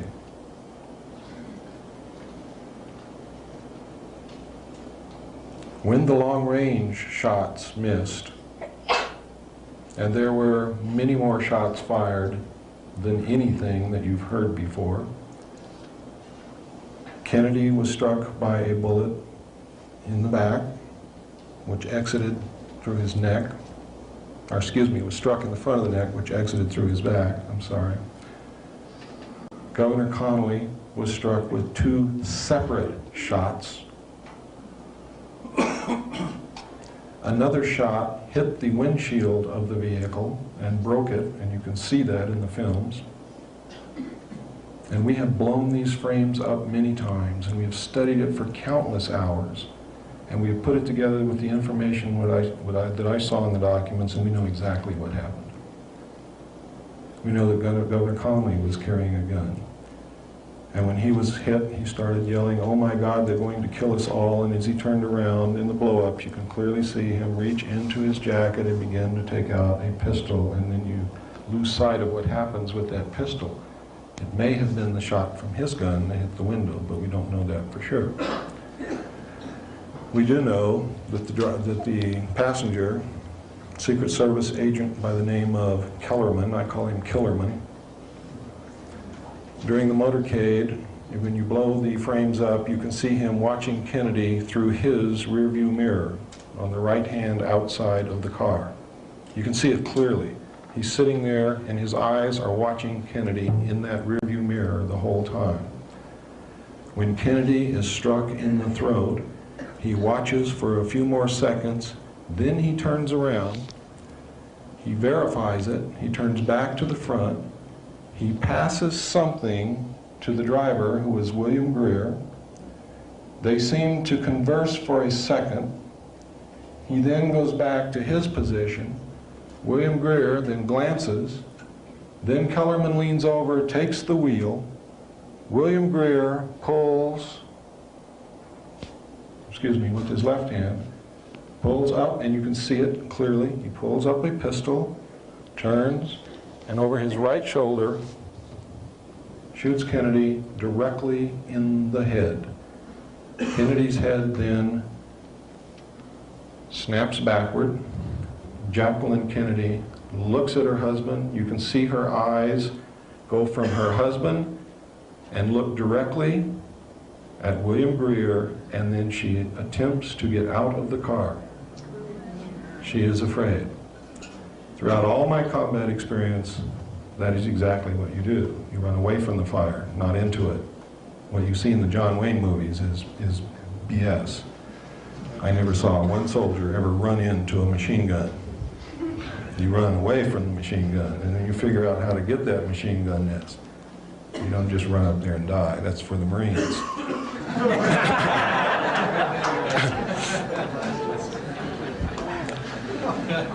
If there are any ex-Marines in the crowd, I certainly do not intend to slight you. The Marines are probably one of the bravest group of men that we have in this country. However,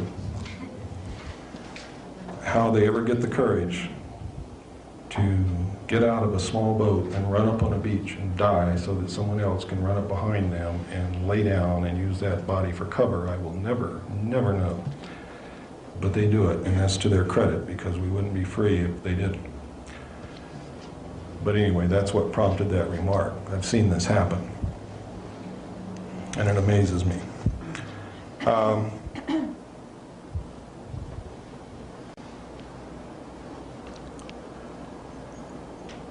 What happened next was that both men in the front seat hunched down. The car speeds up out of sight. During the time when William Greer is actually shooting Kennedy, the car comes to almost a complete stop, which is exactly what a driver would do if someone else is holding the wheel and he's turning around to shoot someone. You would remove your foot from the accelerator. We have tried this, and it's exactly what people do instinctively. They don't even think about it, it just happens. The film that you normally view when they show it to you on television is speeded up many times so that everything happens real fast. You're always looking at Kennedy. You don't even detect that the car slows down, and you never look at the driver, so you wouldn't see it anyway. But just to take a precaution, they cut a few clips out there, so even if you did think to look at the driver, you still wouldn't see it. But in the film I'm going to show you tonight, we got those clips. Now, when I saw those documents, it said in the documents that the act was plainly visible in the film that was withheld from the public.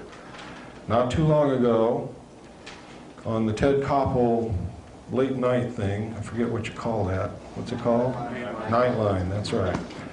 Ted Koppel, in answer to all the controversy, the new controversy about Kennedy's death, assassination, said, oh, but there was only one film taken in Dallas. He lied because he knew that there were three. Everyone knows that there is three. There's three in the Warren Commission report. He intentionally lied, knowing that most of the American people will take his word for it without even checking, and if they thought it was three before, will think they were mistaken, not Ted Koppel. Ted Koppel is a member of the Council on Foreign Relations. Stop listening to the nightly news. They're lying to you. The best thing that you can ever do is turn your television off or burn it, or give it to little Johnny who has a screwdriver and needs something to play with.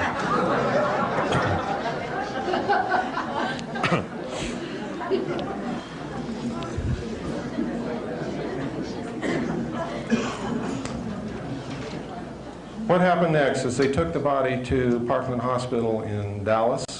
It was illegal to remove the body. No autopsy was taken there. The doctors were ordered by the FBI and were actually interfered with. They were told not to attempt to determine the path of the projectiles through the body. They were told to get the body ready for shipment as quickly as possible when it was determined that they could not save Kennedy's life. There was no investigation done in Dallas at all. The doctors did draw sketches of what they saw, and they did make reports of what they saw immediately following and during the incident. Now, if you understand the human mind and you understand the way the legal process works, those reports are legal documents and should stand up in any court of law or any investigation because they were done at the scene by professionals who were qualified to make those determinations. Photographs were even taken, but the photographs taken at Parkland Hospital disappeared so that there was only the doctor's reports and the drawings left. The body left Parkland Hospital in an ornate bronze casket, was taken to Washington, D.C. Somehow the body got out of that casket on the aircraft, and we know exactly how it was done. When Jacqueline Kennedy was taken forward to participate in the swearing-in ceremony of Lyndon Baines Johnson, the Naval Intelligence officers removed Kennedy's body from the bronze casket, passed it down into the baggage compartment, where it stayed like a sack of potatoes until they landed in Washington, D.C. When they landed in Washington, D.C., we have tracked down someone who was on the other side of the plane who also took a film of a military helicopter, a naval helicopter to be exact, or I should say a Marine helicopter, but that's part of the Navy, landed on that side of the plane near the galley door, and something was taken out of the plane and put in that helicopter, which we now know was Kennedy's body. It was flown to Bethesda Naval Hospital, and it arrived there a full 30 minutes before the casket, which left Parkland Hospital, arrived there. President Kennedy's brain was removed, and another brain that was undamaged was substituted in its place. Why? Because if they had performed an autopsy on the brain that was really actually President Kennedy's brain, they would have found that he was hit from the front, that it was an exploding pellet and not a bullet, and they would have found fragments of that pellet, and they would have found large amounts of toxic shellfish poison in the brain, which was exploded into the brain when this pellet did its thing. And it would have said, CIA, CIA, CIA, CIA, because the CIA had that type of weapon at that time, and it was well known. When they finished doing that, they surgically repaired the wounds to make it look like he was hit from behind, and then they took photographs of these repairs. Then they took the body in to be autopsied as if it had come out of the Bronx casket. They also altered the throat wound.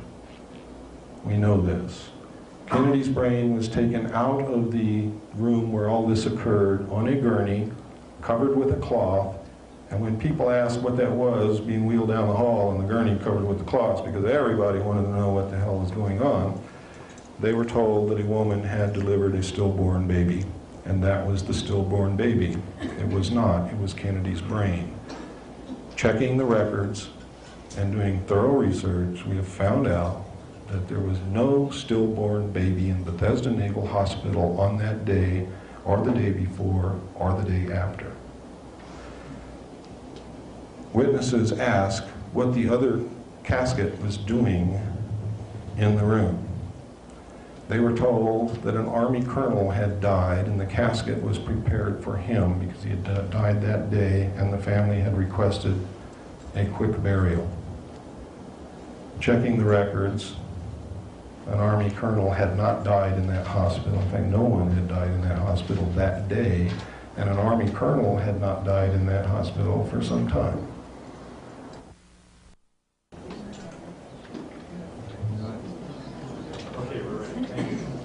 I don't hold much hope for William Greer talking, but I want him to talk. I don't want him killed. I want that man to talk. I want him to become a man and talk. I want the rest of these so-called men and patriots in our government to become real men and real patriots and start talking. Because right now I'm going to tell it in front of you, I'll tell it in front of the world, I'll tell it in front of the government. Our top military commanders are cowards and they are traitors. The men who represent us are cowards and traitors, and they're all afraid to talk. They're scared to death to talk. They'll let the country go down the tubes before they'll stand up and do what a man should do. And what our history demands that any man who calls himself a patriot do. Stand up and talk and tell the truth. And I'm going to continue, and I'm going to ask that you continue with some of the things that I'm going to ask you to do tonight when you leave here over the next few days and into the next year. I'm going to ask you to continue until we clean up this government, until it gets back to a government of, for, and by the people.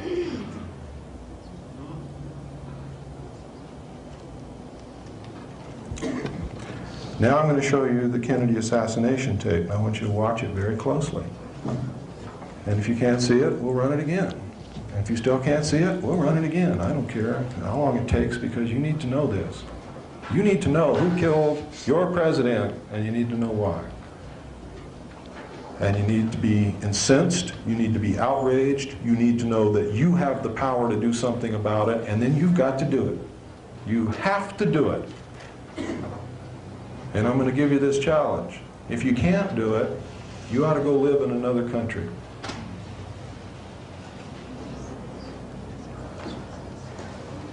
Let me see here.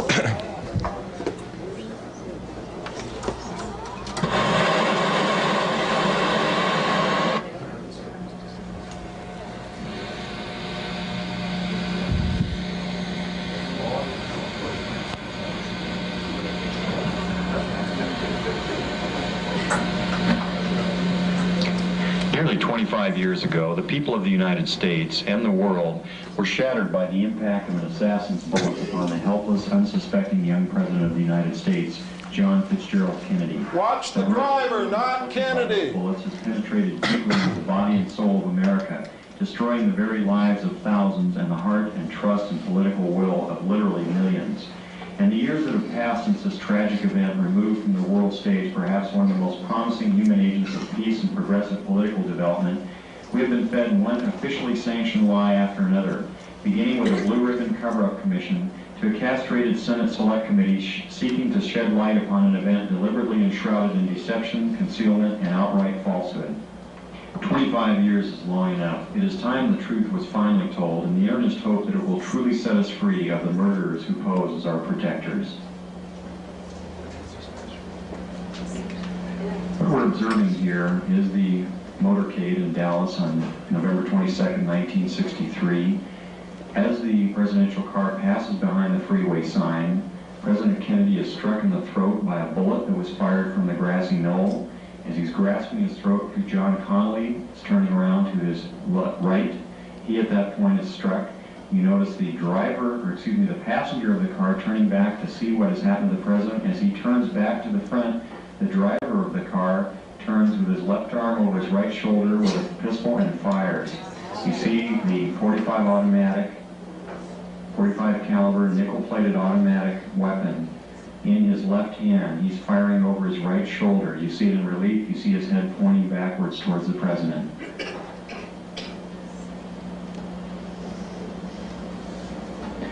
In this enhanced close-up, watch her eyes. She looks right at Greer. Of the bullet upon the president. The force of the shot drives him violently backward against the back of the seat. You see Miss Kennedy react in horror. The ugly gaping wound, which is evident here, according to many observers at the scene, was actually created on the print. This was not the actual nature of the wound. But you notice that Mrs. Kennedy wasted no time in trying to exit the vehicle because she clearly was able to determine exactly where that shot had originated, and it was her personal bodyguard, Clint Hill, another Secret Service agent, who attempted to keep her in. What the arrow is indicating here is what appears to be the outline of a man, a hat, and his rifle. The arrow is pointing to the rifle barrel of the man in the bushes who possibly was the rifleman on the grassy knoll who fired that shot. Another view taken by another photographer.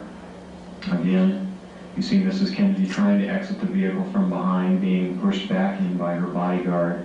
A number of witnesses on the scene rushing towards the vehicle.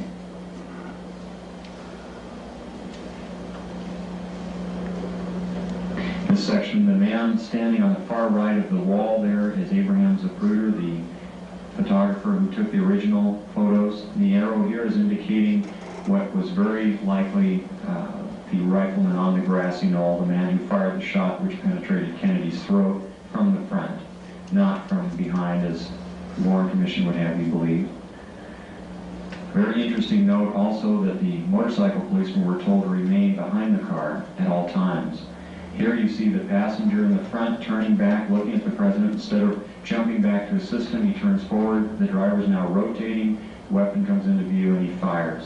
You'll see this repeatedly in these sequences. Kennedy's been shot in the throat. He's leaning to his left. The driver now begins to rotate. His left arm comes over his right shoulder and he fires now. Again, you see the driver rotate. You see the weapon come into view. He's rotating again, the weapon is in view, he fires.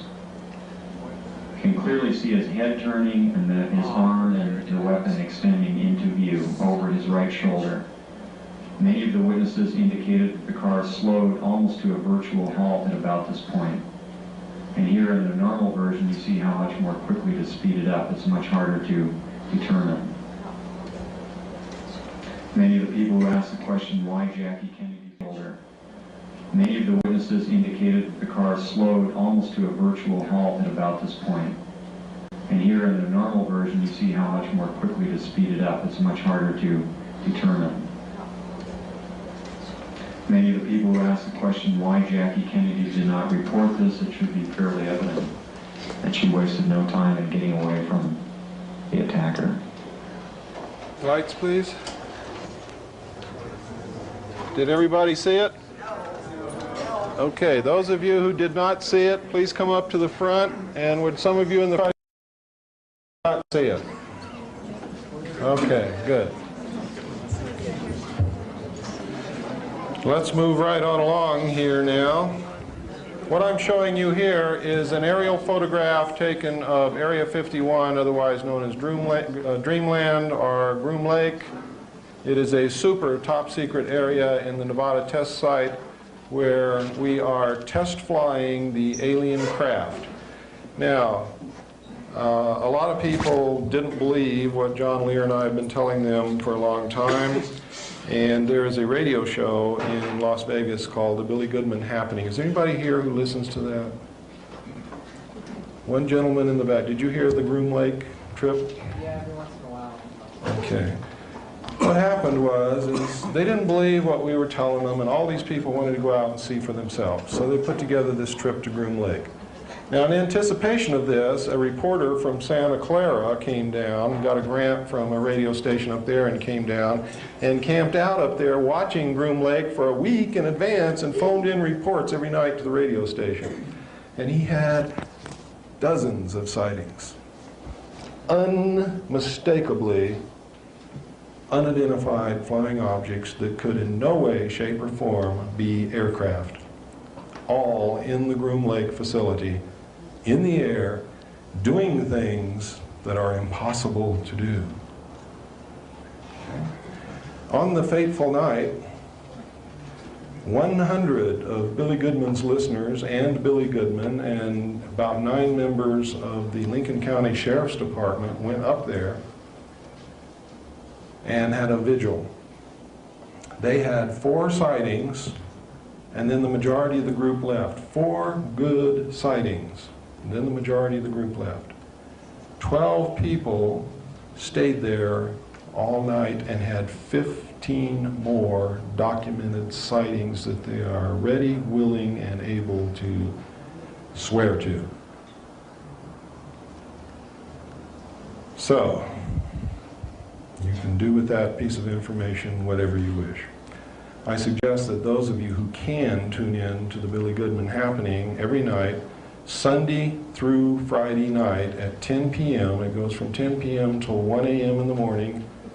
It is the only radio show, in fact, it's the only media in the world that accurately reports the UFO issue. I have been a guest on there many, many times for the whole 3 hours. He has had Colonel Bo Greitz on there. He has had Brad Steiger on there. He will have anyone on there who knows anything about this and wants to be on. All you got to do is write him or call him, talk to him. His daytime number is area code 702-451, and I hope you're writing this down, Virgil. 702-451-3131 in the daytime. If he's not there, please leave a message for him. He will get back to you. What is the name again? His name is Billy Goodman. What is the frequency? It's 840 on the AM dial. Now, I've tried to get it on my car radio here. That station is 50,000 watts, and it's heard in Canada. The whole state of California can hear it, Oregon, Idaho, all over the place, but I can't get it on my car radio in Sedona, Arizona. It's incredible, because it is the only... Billy Goodman, in my estimation, is a hero, because everyone else who has ever tried this in the past has lost their job, or the radio station has blown up, or something has happened. But Billy Goodman has sworn that he's going to persist until the truth comes out. So he will talk about it every night. He talks about other things, and he has other guests on, and he has entertainers on, and things like that, but his main issue is the UFO and the drug issue, and he wants to get to the truth. And he has sworn that he will persist until the truth comes out, and nobody will make him stop, and I believe him. He's doing an absolutely wonderful job. Now, what does all this mean? It means that the secret government is not our government, and it is in full control and is powerful enough to assassinate a president and get away with it. They were powerful enough to tell Lyndon Johnson not to seek another term, and he didn't. How many of you have ever read or know anything about Lyndon Johnson? Anybody in here? He was my teacher at school. What did you learn about him? Not much. You think he would have not run for another term? This is one of the most ambitious men that ever lived. He was a politician's politician and one of the dirtiest of them all. And he wanted it all. He didn't run again because he was told by MJ-12 not to run again, because for him to run again and make a reversal on a Vietnam policy would have embarrassed the entire administration and could not have been explained. They needed to get another president in who would pull the troops out of Vietnam, because Vietnam was becoming an issue that was going to pull the government down. And Johnson was for finishing the war, not pulling out. President Nixon was forced to resign. The Watergate incident was created. Deep Throat was not one person, it was 3 people. The Washington Post is owned, and the editors all belong to the Council on Foreign Relations. Now, I don't mean owned by the Council on Foreign Relations as a body. It's owned by members of the Council on Foreign Relations. If you think that Bernstein and Woodward broke that story all on their own and their persistence, you better think again. They were led through that by their nose. Nixon was forced to resign. Nixon did something wrong. Did several things wrong. One, he opened up China. China had been isolated intentionally by the Soviet Union and the United States to prevent them from reaching a level of technology that would increase the pollution in the atmosphere and in the water of the earth. He did some other things, too, that they weren't too fond of.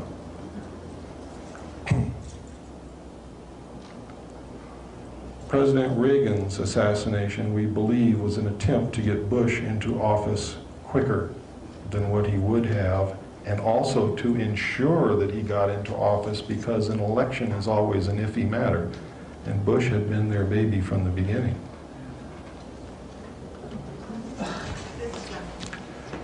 What can we do about this? Let me tell you what we can do about it. I think we misunderstood something. What? Did you say Reagan's assassination? No, attempted assassination. Reagan, the attempted assassination on Reagan. Well, we might have missed something. I mean, he really wasn't alive for the last couple of years, was he?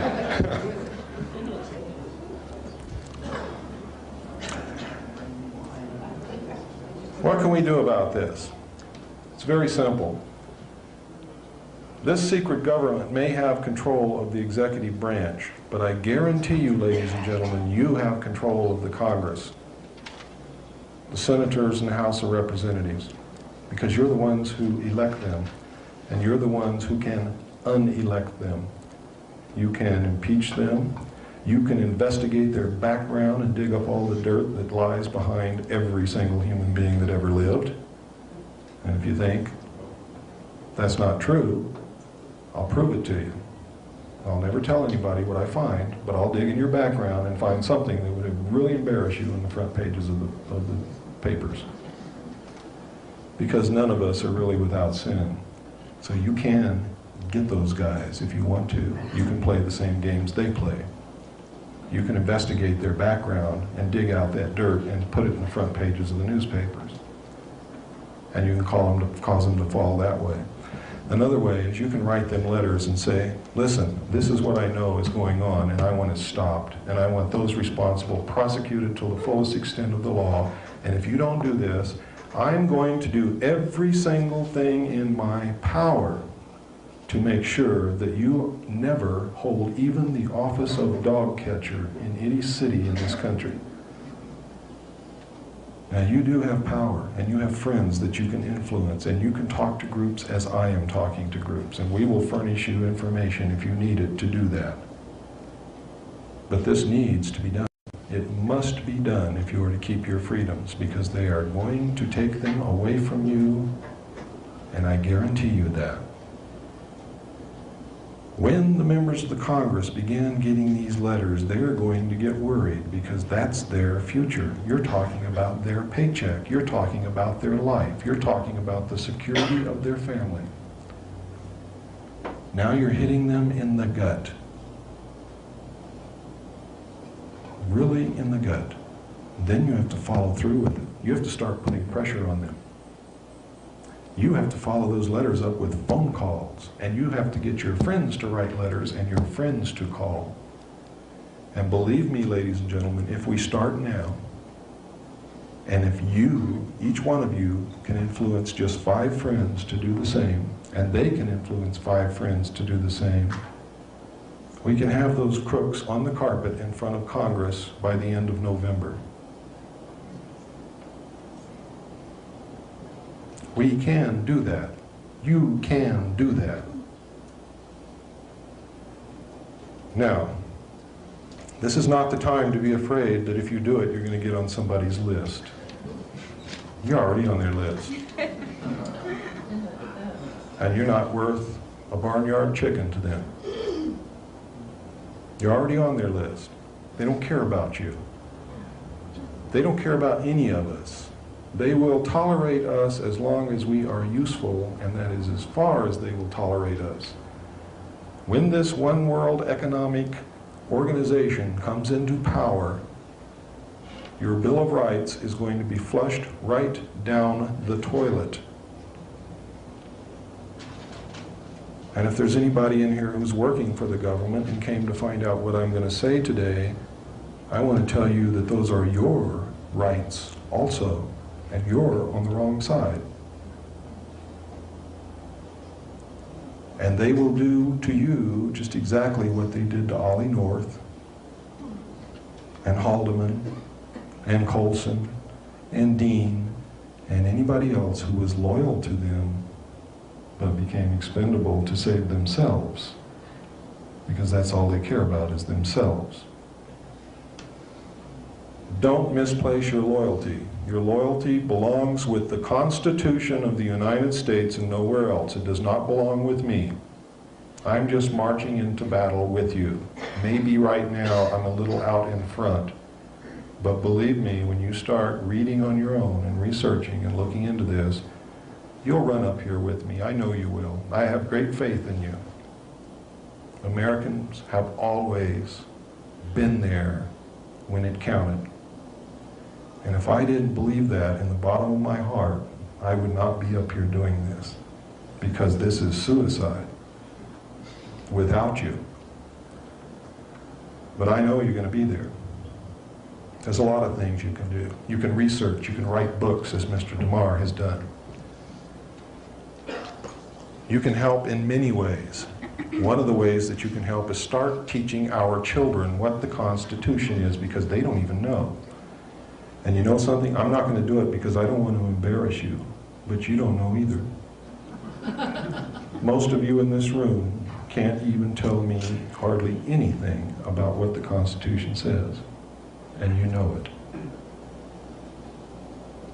That is the United States. It is our freedom. It is everything that we stand for. It is the only thing on earth worth protecting besides our family and our loved ones.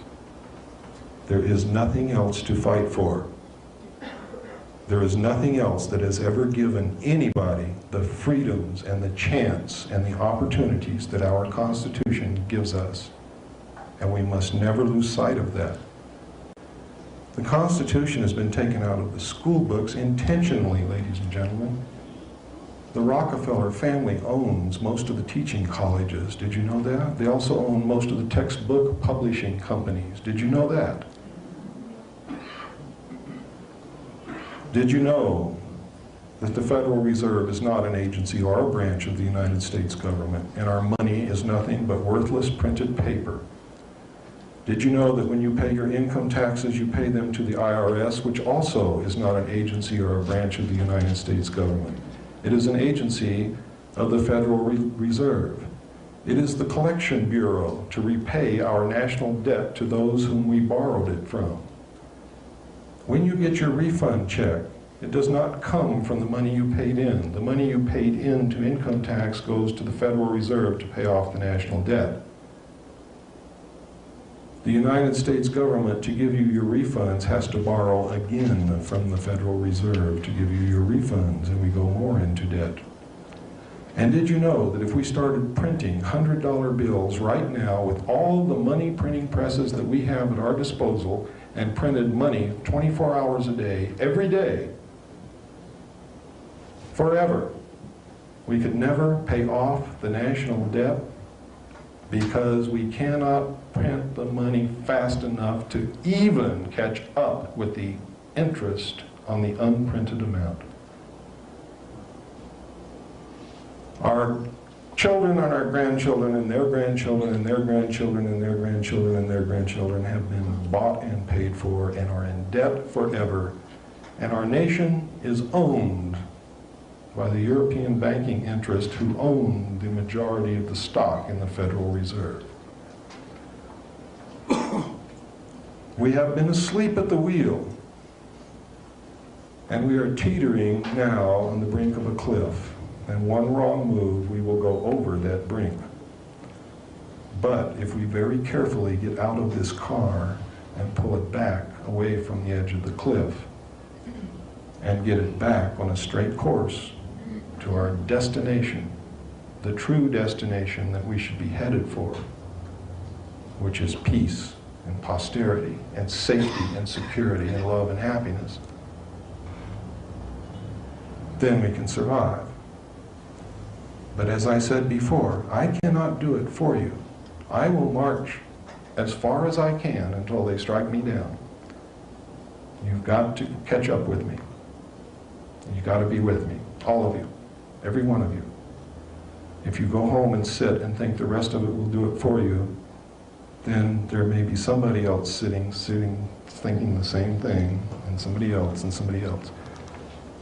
And we might end up with everybody thinking that somebody else is going to do it for them. It's too late. It's too late. The Constitution of the United States and our freedom have never, ever been in greater danger than they are right now. We have never been at war with Russia. Russia is not our enemy. Russia has been our ally since the end of World War II, and I'm going to prove it to you right now. I'm going to show you a video that appeared on 60 Minutes last Sunday. And what did it say? How many of you have been reading in the papers that many of our generals and admirals and the chairman of the Joint Chiefs of Staff of both countries have been going back and forth? Do you know what they're doing? Have you been watching what else has been happening in the world? They're taking inventory of the combined arsenals and getting ready to merge the two largest armies, navies, and air forces in the world to make this world government. And the target date is 1992. The general says it to Mike Wallace right in the film that they have never considered the United States to be their enemy. And you might think it's propaganda. He was telling the truth. The reason for the guise of antagonism between the two countries for all these years has been to hide the fact and take the public's eye off of what was really going on. And the reason that they kept such large standing armies was, one, to fund large sums of money that they needed besides the dope money and everything else into these black projects, and to keep these large standing armies, navies, and air forces in case the Earth was invaded from outer space.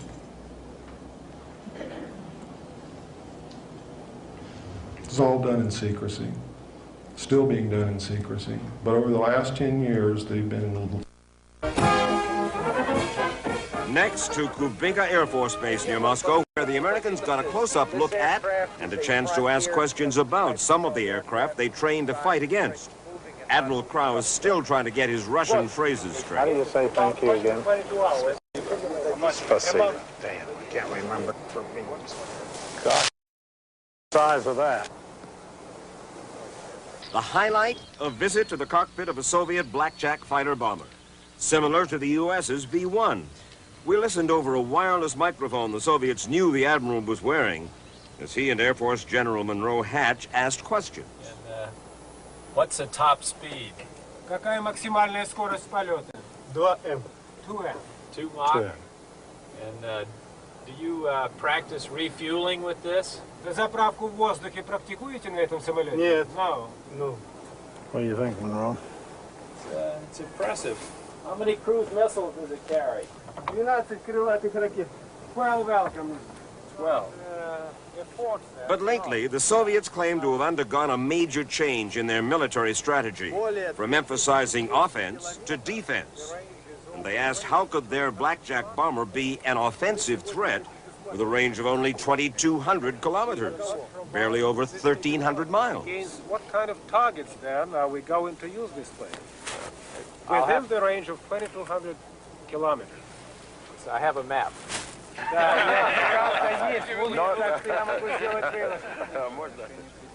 Then General Mosaev made a remarkable statement.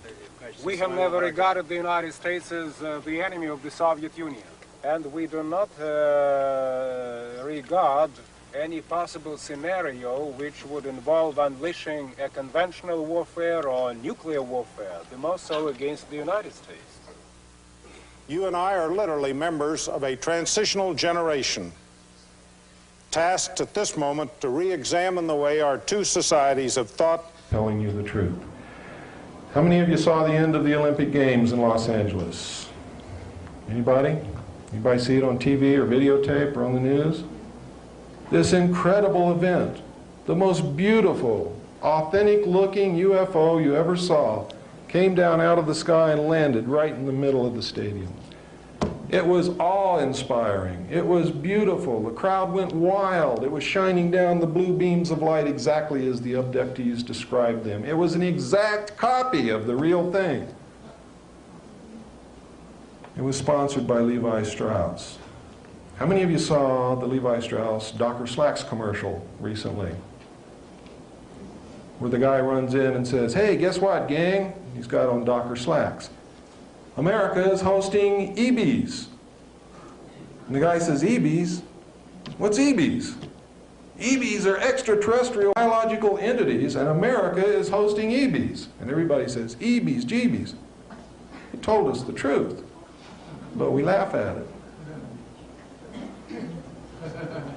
Not too long ago, Gumby on Saturday morning, your kid was sitting there and you thought he was watching good television. Gumby was abducted, implanted, and returned. And the little boy said, "I wish they'd do that to me." What do you think they're preparing those kids for? What else have you been seeing on TV? Alien Nation, who, by the way, look exactly like the group of aliens designated the Orange. How about War of the Worlds, which plays out the reality of John Lear's Lear hypothesis? What do you think is happening with ET, with V, which is telling us that maybe we may have to resist in just this manner if it ever turns out that one of these guys are bad guys? And what happens in V? The bad guys back a one-world government that takes over the world. And the world thinks it's wonderful, don't they? Until one lone CIA agent discovers the truth. And then people form little resistance groups. Well, gang, let's form them before it happens. Let's don't wait till it happens. Let's do it now. Let's prevent it. Okay?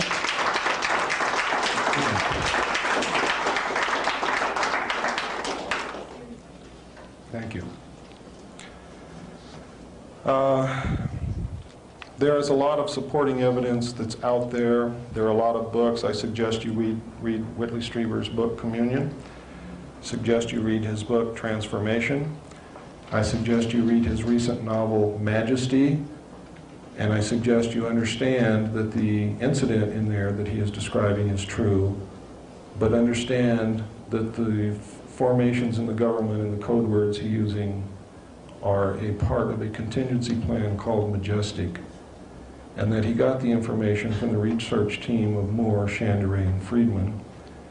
Moore has stood up in front of the MUFON Symposium in Las Vegas on July the 1st, 1989, and admitted that he was working for the United States government, that he had been recruited, that he was putting out disinformation to researchers to keep them from finding out the truth, that he participated in the TV show UFO Cover-Up Live, and at least 50% of it was disinformation.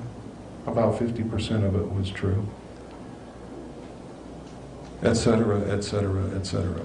Anything you see that says majestic is disinformation, and it is a lie.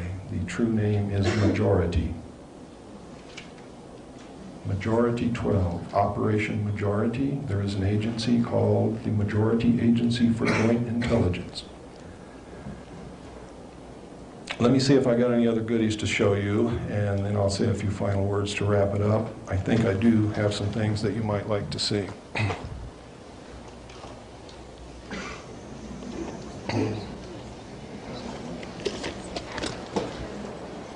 I want to show you how disinformation works. Not too long ago, when I first began talking about what I knew, John Lear asked me to come to his home for an interview with PM Magazine.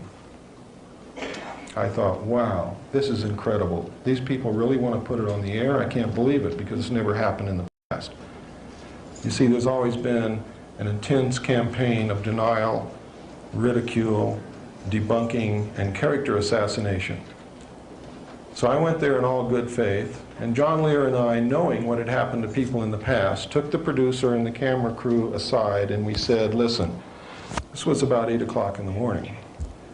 We said, listen, we'll do this provided one thing, that you submit to a complete briefing by each one of us on everything that we know and all the documents that we possess and the videotapes and the maps that we will show you and the letters that we have from officials of the government admitting that this is true, etc., etc., etc. They agreed to that. So we did it.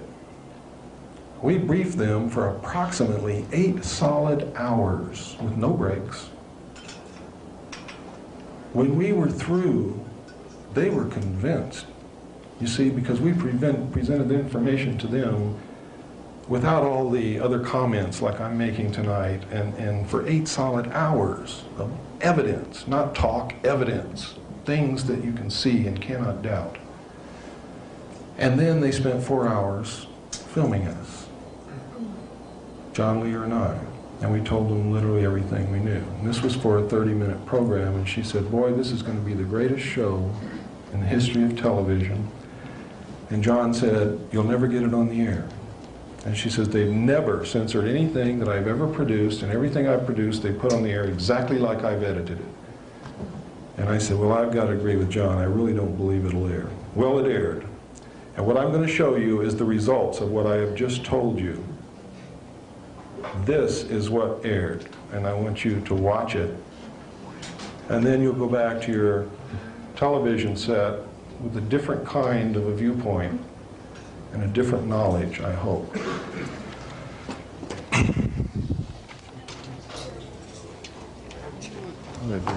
Here it is.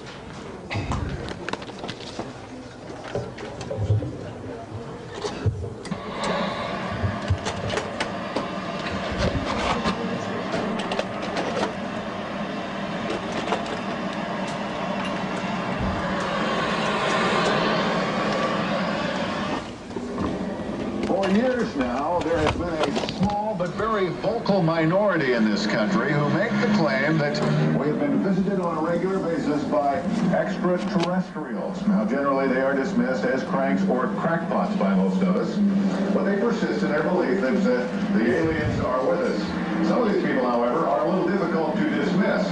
Men like John Lear, who you will meet tonight. John says that he has had government connections in the past and that the government trying to discredit him because it's all part of a giant cover-up. People are being abducted and not returned. People are being used for food. The aliens are eating us. They're experimenting with this horrible, unspeakable experimentations. John Lear's is an unbelievable story. He certainly assume that we have been invaded by an alien culture, that they are experimenting on us, and that the U.S. government knows about it. In fact, it's their most guarded, top secret. It all began on a hot July night in 1947, when, according to Lear and others, an alien craft crashed on a remote ranch near Roswell, New Mexico. Eyewitnesses from local papers, even the first military men at the site, reported a crashed UFO. Then, suddenly the top brass swarmed to the site. Witnesses were sworn to secrecy, and every speck of debris was literally vacuumed from the dusty desert floor. A news story was issued. It, said military officials, was nothing more than a crashed weather balloon.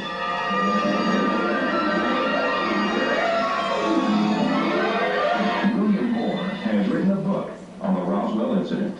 We know that it was not a weather balloon. The people who gave out that story have since come forth and said it was nothing more than a fabrication to get the press off their backs.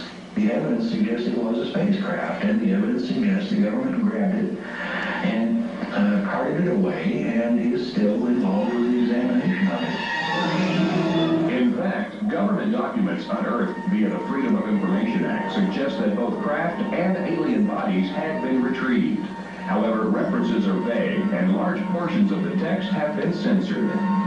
What is known is that in 1947, the United States Air Force began a series of code-named projects set up to monitor UFOs. The truth of the matter is, since 1947, we have collected and have in our possession at least 30 to 35 extraterrestrial flying saucers. We have collected and have in our possession at least 100 to 150 alien bodies representing at least 3 different species that people are being abducted at an unprecedented rate.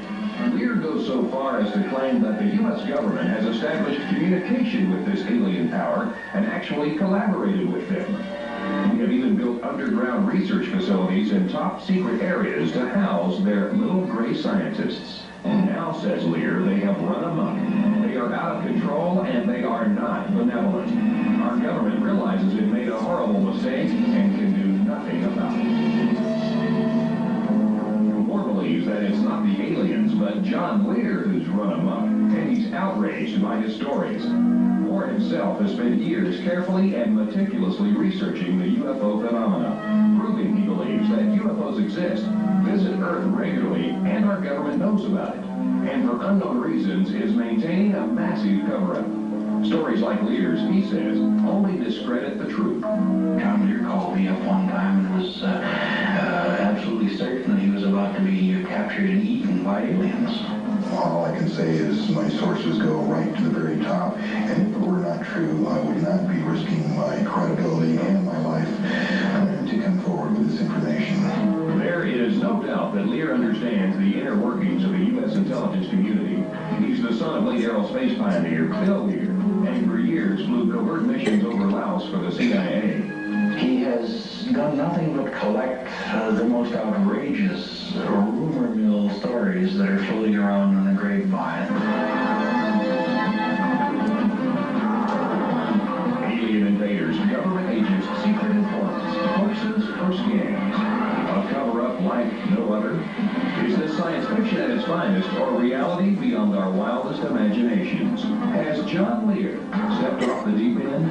It's not important that you believe this now, but to file it away for future reference in a month, a year, maybe 2 years. You look back on this when the truth finally gets out, and you'll say, my gosh, the son of a gun was right. Well, I suppose anything is possible. John Lear, by the way, is not the only well-connected individual who claims to have had an encounter with a UFO. Michael Shea, a government lawyer, recently told his story of an encounter to the Washington Post. And then there's the Japan Airlines pilot who claims to have seen a UFO over Alaska last year and was able to actually draw a picture of what he saw.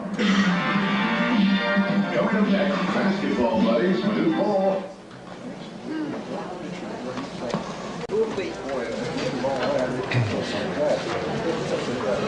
Now, the reason you only saw John Lear and not me is John Lear got all of his information secondhand from his contacts, where I was a first-hand participatory witness.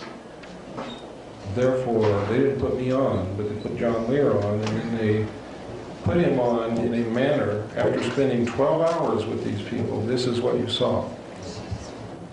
And this is how they do things. There is a campaign underway now to discredit Whitley Strieber. I can tell you that Whitley Strieber is writing about what really happened to him. I don't know Whitley Strieber. John Lear doesn't know Whitley Strieber. He's not getting this stuff from us, believe me.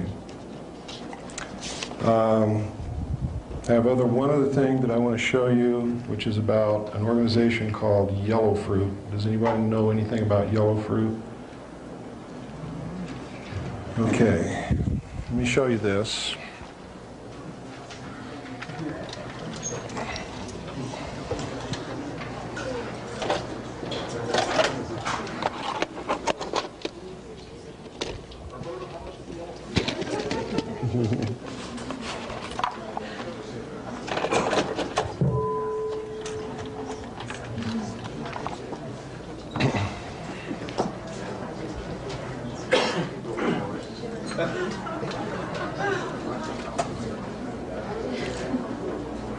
And he said, they're not in my league.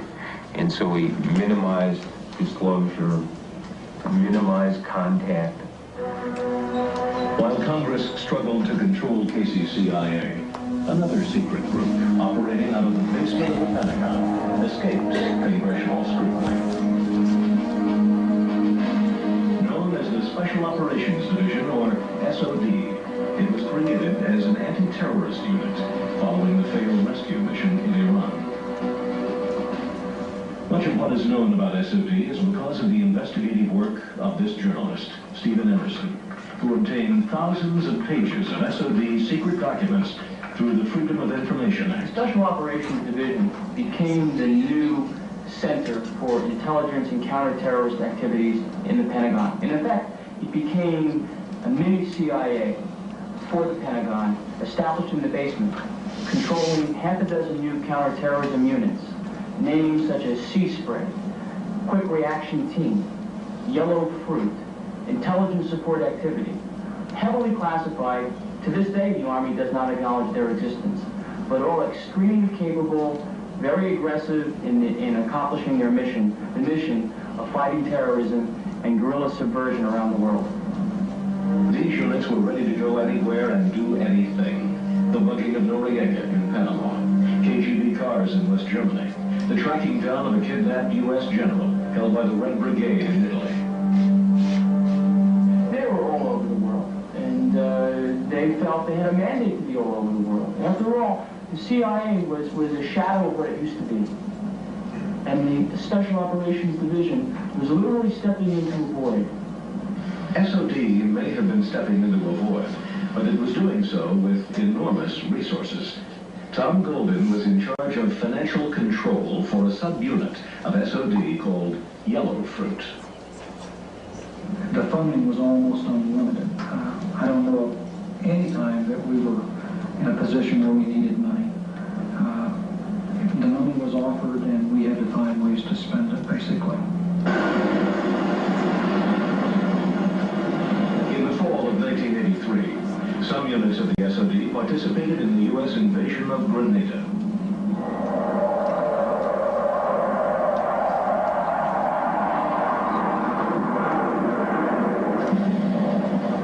By then, the secret team's existence was known to National Security Council staffer Oliver North.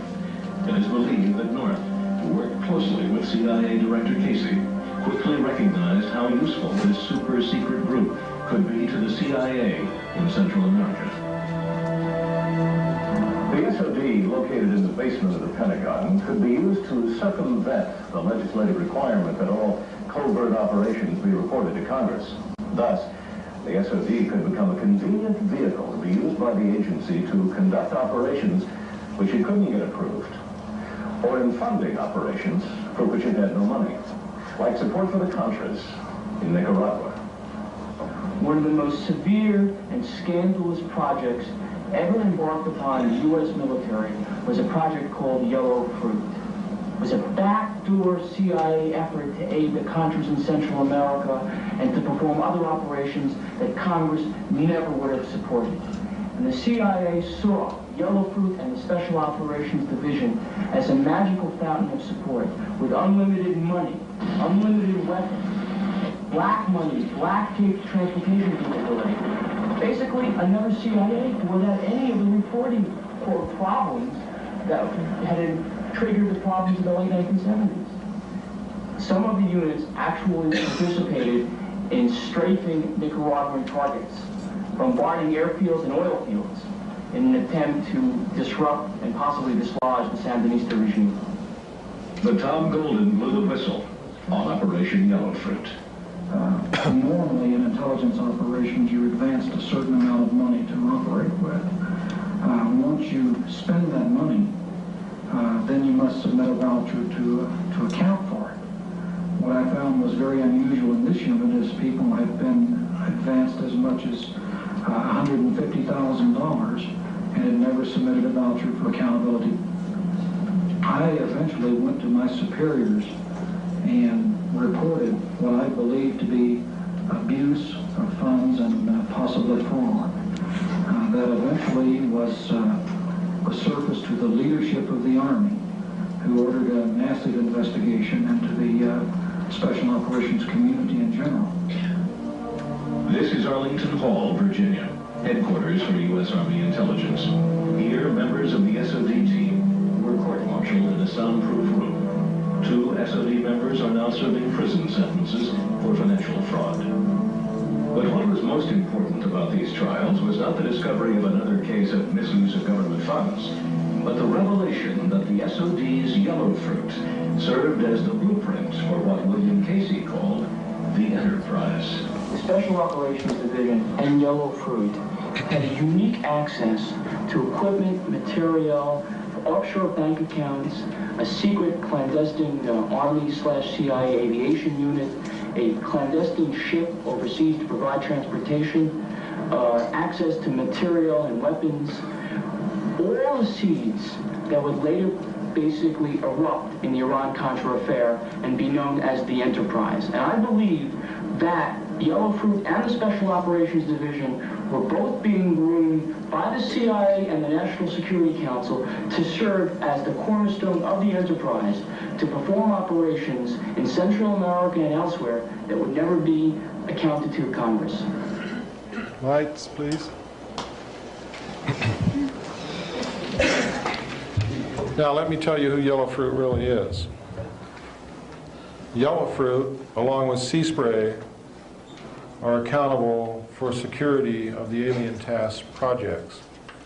They started out as Delta teams attached to the National Recon Organization at Fort Carson, Colorado.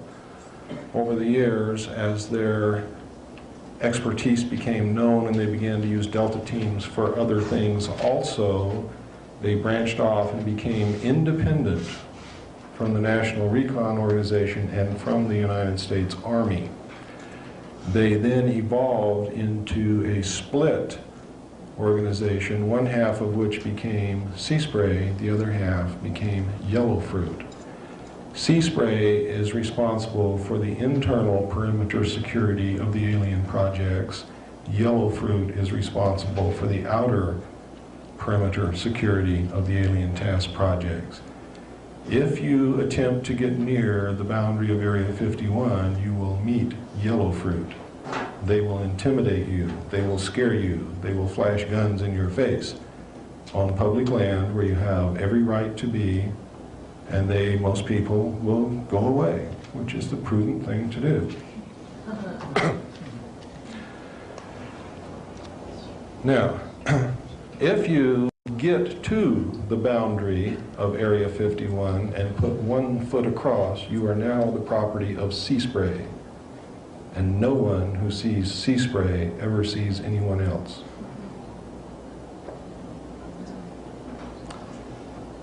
Where do you think they get all this money? From drugs. If you look at all of the things that the secret teams have been doing, look at all of the covert operations that we've been performing, and then look at the budget for these things, And you will see that Congress has not even allotted 10% of the money that would be required to carry out what they have been doing.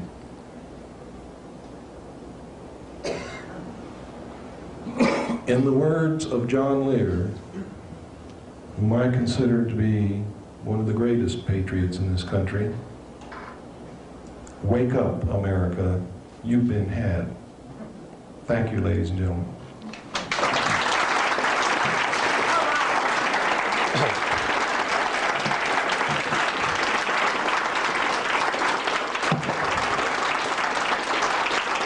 We have information at the back table. We have some tapes. By the way, ladies and gentlemen, this is our only source of income while we continue our research and do this, is the money that we get from people who come to listen to this information, and the money, the sale of materials and tapes. When possible, when we have the extra money, we do make tapes which we give out to people for free with the stipulation that they never charge anyone for tapes and that they make at least 5 and pass them on to other people.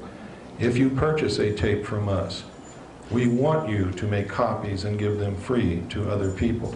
If you purchase documents from us, we want you to copy those documents and give them free to other people. But we need your help.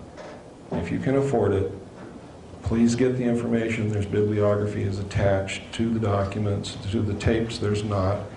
I want you to go research this material yourself. Start reading. Start looking into it. Don't believe what I'm telling you until you find evidence to support it in your own research. Then act.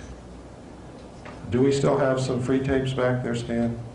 There's still some free tapes. I don't know how many. We've given out most of them already. We have 5 left. Okay.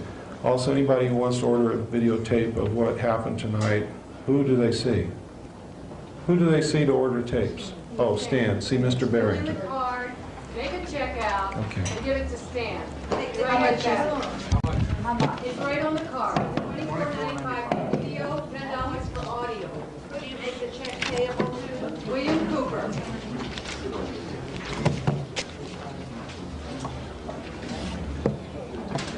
Thank you. I wish you all love, peace, happiness. Please be truth seekers. Yes, sir. Now we'll take questions and answers. Yes, sir. Got 3 short.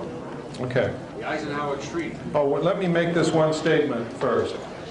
When you consent to ask a question, you are consenting to have it included on the videotape. It is implied permission. Okay, I have to tell you that because the videotape is going to be disseminated to whoever wants it. Okay. The Eisenhower Treaty. That was to accomplish what? Question 1. That alien entity, is that one of the alien, or is that a representation of the total alien influence making the treaty, or is it just one alien? Okay, the question, ladies and gentlemen, was, One of the alien projects. he wants to know what the treaty was between Eisenhower and the alien nation that we made the treaty with. Number 2, did the parties to the treaty include just one race, or were they representing all the different races of aliens? And what was the third question? What are the alien projects? What are the alien projects? There's a lot of alien projects. The first question, the terms of the treaty were that we would keep their presence on Earth a secret. We would not interfere in their affairs.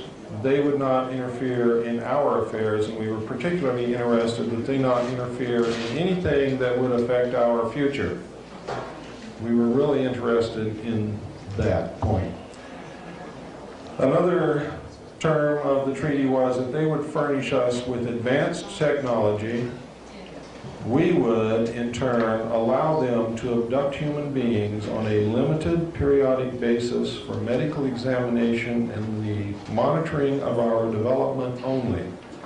We have since, over the years, found out that they have gone way beyond that, way beyond it, and are doing, in fact, very terrible things to a select few human beings that are abducted all around the world. The third part of, or the second part of your question is, did they represent One race are all of the races of aliens? No, this group represented one specific race at the time that I saw the documents.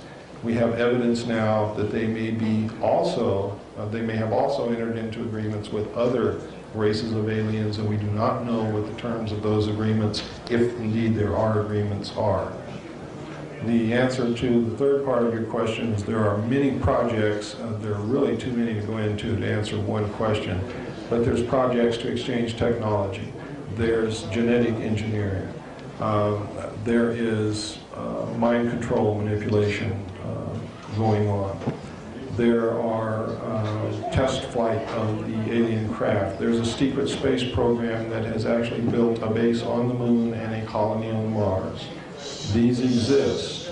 We have documents that can prove it. We have letters from people who participated in the projects. There is a book called We Discovered Alien Bases on the Moon, written by a man by the name of Fred Steckling, which includes actual photographs, NASA photographs in that book that show the bases, that show the alien craft on the moon, that show the facilities in the craters, the domes, the spires, the structures. They are some of the exact same photographs which I viewed between 70 and 73, which were a part of a portfolio which made up the information that I saw. It does not include all of the photographs which I saw, but there's a pretty good representation there. God, I could go on and on and on. But then, pardon? If you see someone, do you have a metaphysical bookstore in town? They should be able to find that book for you, whoever it is. Who was the writer? Fred Steckling. I think that book's been out of print for about 10 years, hasn't it? Oh no, you can get it from Fred. Yeah. Yes, ma'am. Is it possible to force an audit of the Federal Reserve? She wants to know if it's possible to force an audit of the Federal Reserve. Yes, it is. It is not only possible, but it is happening. The momentum now is being gathered. A bill is being introduced into the Congress shortly to do exactly that, to audit the Federal Reserve. The Federal Reserve has never been audited. If and when it is ever audited, this country's in for a rude awakening. Now, I suggest that you write your congressman to get behind this bill, insist that it be passed. Also include another paragraph insisting that they put another bill through Congress to nationalize the Federal Reserve, cancel the debt, and print our own money so that you can't owe yourself.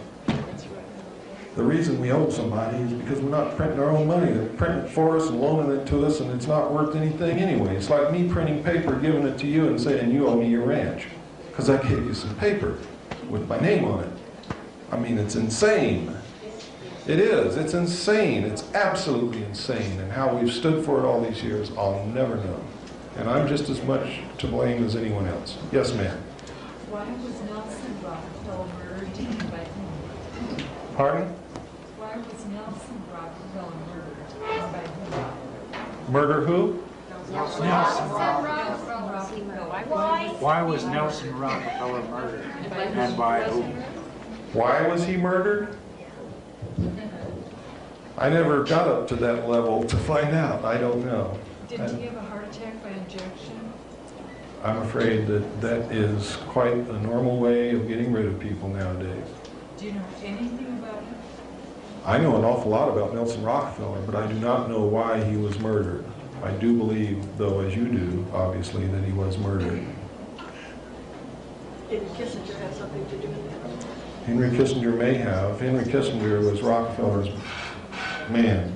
Rockefeller bought Henry Kissinger back in 1953 when he gave him $50,000. Gave him $50,000. From that moment on, Henry Kissinger belonged to Rockefeller. Yes, sir. You made the reference to air and water pollution. Yes. Do you have something to add to that as to... Oh, I can add quite a bit to that. I was trying to dwell on the most important things. Now, that is an important issue, but people are catching on to that, and maybe they don't need to be prompted so much. But in 1957, due to the fact that we had discovered certain things were happening, and the aliens are able, obviously, to predict the future, they say. And we can't believe that because we don't know yet if they're predicting it correctly or not. But a large body of the most prominent scientists in the world met in Huntsville, Alabama in 1957 to study the matter, study some of these questions we had from what the aliens had told us, specifically the benevolent aliens who were concerned about what we were doing to the Earth. They arrived at the conclusion that with or without predictions from anyone, by or shortly after the year 2000, the Earth would not be survivable, would not be able to exist here, simply because the projected increase in population, we would not be able to keep up with the food supply for the masses of people. The burning of coal and fossil fuels would continue to pour carbon dioxide into the atmosphere along with other pollutants. The burning of sulfurous coal would increase the incidence of acid rain and destroy the forests. The forests are the only thing that keep the balance between oxygen and carbon dioxide. Since then, it's not just acid rain. We have been depleting the forests at an unbelievable rate. There's almost no rainforest left on the face of this planet now. The rate of pollution is unbelievable. At one point, we actually had rivers in this country that would burn if you lit a match anywhere near them. The whole length of the river would burn. It's incredible. There were whole rivers that were nothing but soap suds. We're getting better at doing that. But we've got to get even better and better. We've got to stop using fossil fuel. We've got to stop. We've got to do whatever it takes, even if it goes back to a simpler lifestyle. We've got to do that, simply because the Earth is a very fragile place.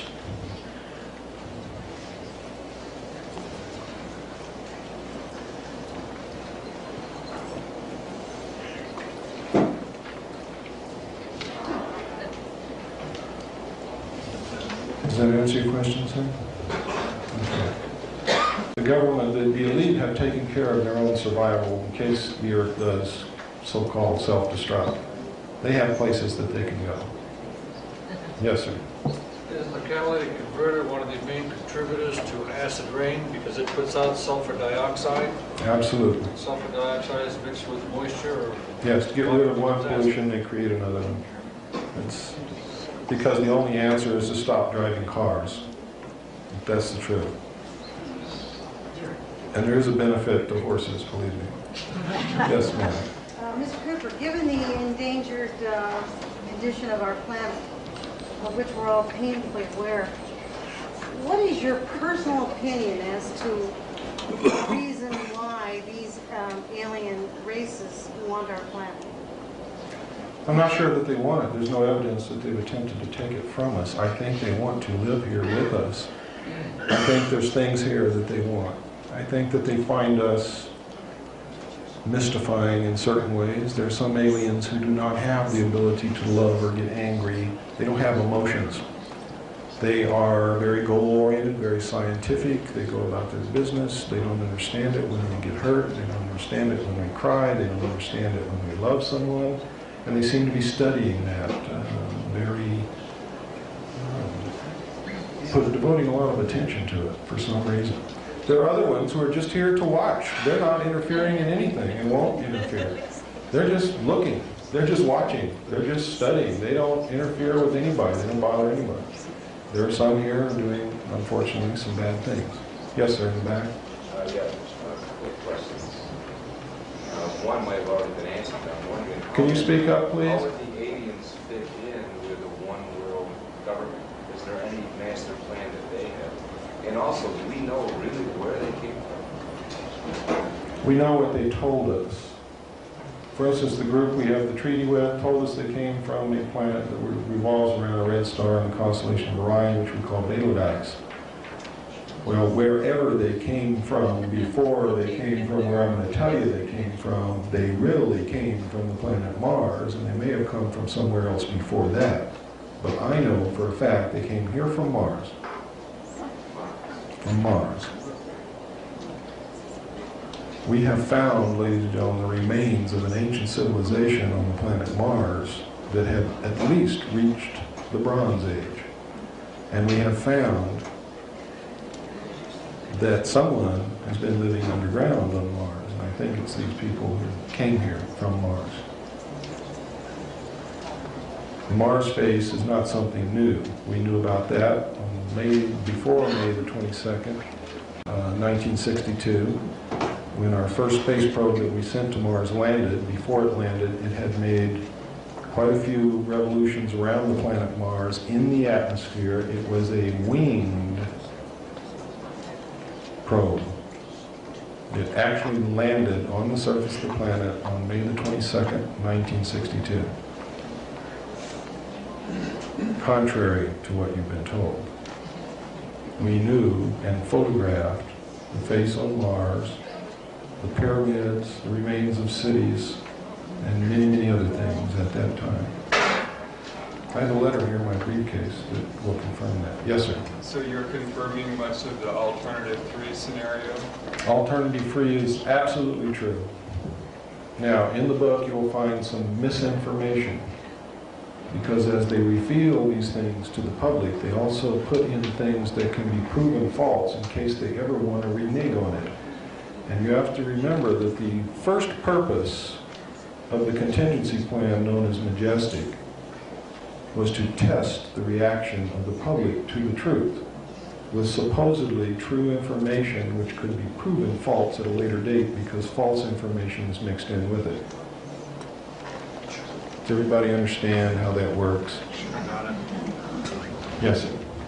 Is there any way to tell whether there are good aliens or bad aliens, or is there any way to contact or places to go where you can see them that are, like you said? I can't take the responsibility of telling you who is good and who is bad because I can't make that determination. There's so much lies and so much deception mixed in with the good aliens and the bad aliens that I cannot determine who is who and what is what and what is the deception and what is reality. And I advise all of you to take extreme caution in making any kind of judgment, because the bad ones will present themselves to you as being good to manipulate you. The good ones will lie to you to manipulate you to reach their ends, which they think is good for you. Some of them have a policy that they won't interfere with you no matter what. They just won't have anything to do with it. Understand how that works? Got it. Yes, sir. Is there any way to tell whether there are good aliens or bad aliens, or is there any way to contact or places to go where you can see them that are, like you said? I can't take the responsibility of telling you who is good and who is bad because I can't make that determination. There's so much lies and so much deception mixed in with the good aliens and the bad aliens that I cannot determine who is who and what is what and what is the deception and what is reality. And I advise all of you to take extreme caution in making any kind of judgment, because the bad ones will present themselves to you as being good to manipulate you. The good ones will lie to you to manipulate you to reach their ends, which they think is good for you. Some of them have a policy that they won't interfere with you no matter what. They just won't have anything to do with us. Now, somebody sent up a note, says, I am very concerned about the statement you made that there is deception coming from good and bad. What deception is coming from good ETs? Is this possibly a lack of spiritual understanding on your part? No, it's a part of in-depth investigation and questioning and finding out the truth rather than accepting what I hear and what I see. That is what is the result of. For instance, would you say that the good aliens who led the Jewish tribes out of Egypt were good or bad? Why? Didn't they save them? Didn't they lead them? Didn't they give them food? Didn't they give them water? But they saved them, didn't they? Didn't they save them? Wouldn't you say that was a good act? But how did they accomplish it? They deceived them. They said that they were God.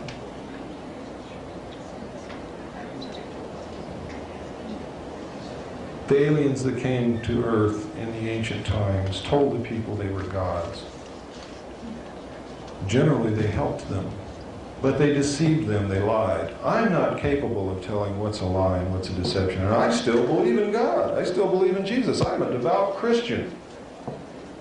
But I know that much of what is in the Bible is of alien origin, because I have done my research, and it is without a doubt that much of our religious history is alien manipulation.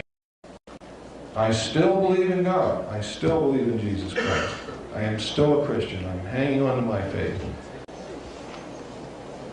Because I believe that they have used our faith and the truth in some way to manipulate us into whatever way they wanted us to go. I think they wanted to hasten our cultural and our civilization into a development in a right direction. But they did it by deceiving us, which is not good. The person who's deceived ultimately finds out that they have been deceived. And when they find out they've been deceived, they ultimately hate the person that deceived them. And that is the ultimate end result of deception. Yes, ma'am? I have a couple of things. First, I had a copy of what you're selling.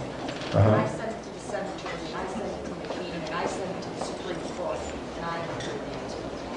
I would like to know what else you have that I can do to something. Write a letter in your own handwriting expressing your own fears and concerns, and then follow it with a phone call and demand an answer. I told them that I wanted to. You have to you must continue doing that. As other people begin to do it with you, they are going to be forced to answer. I did the same thing you did.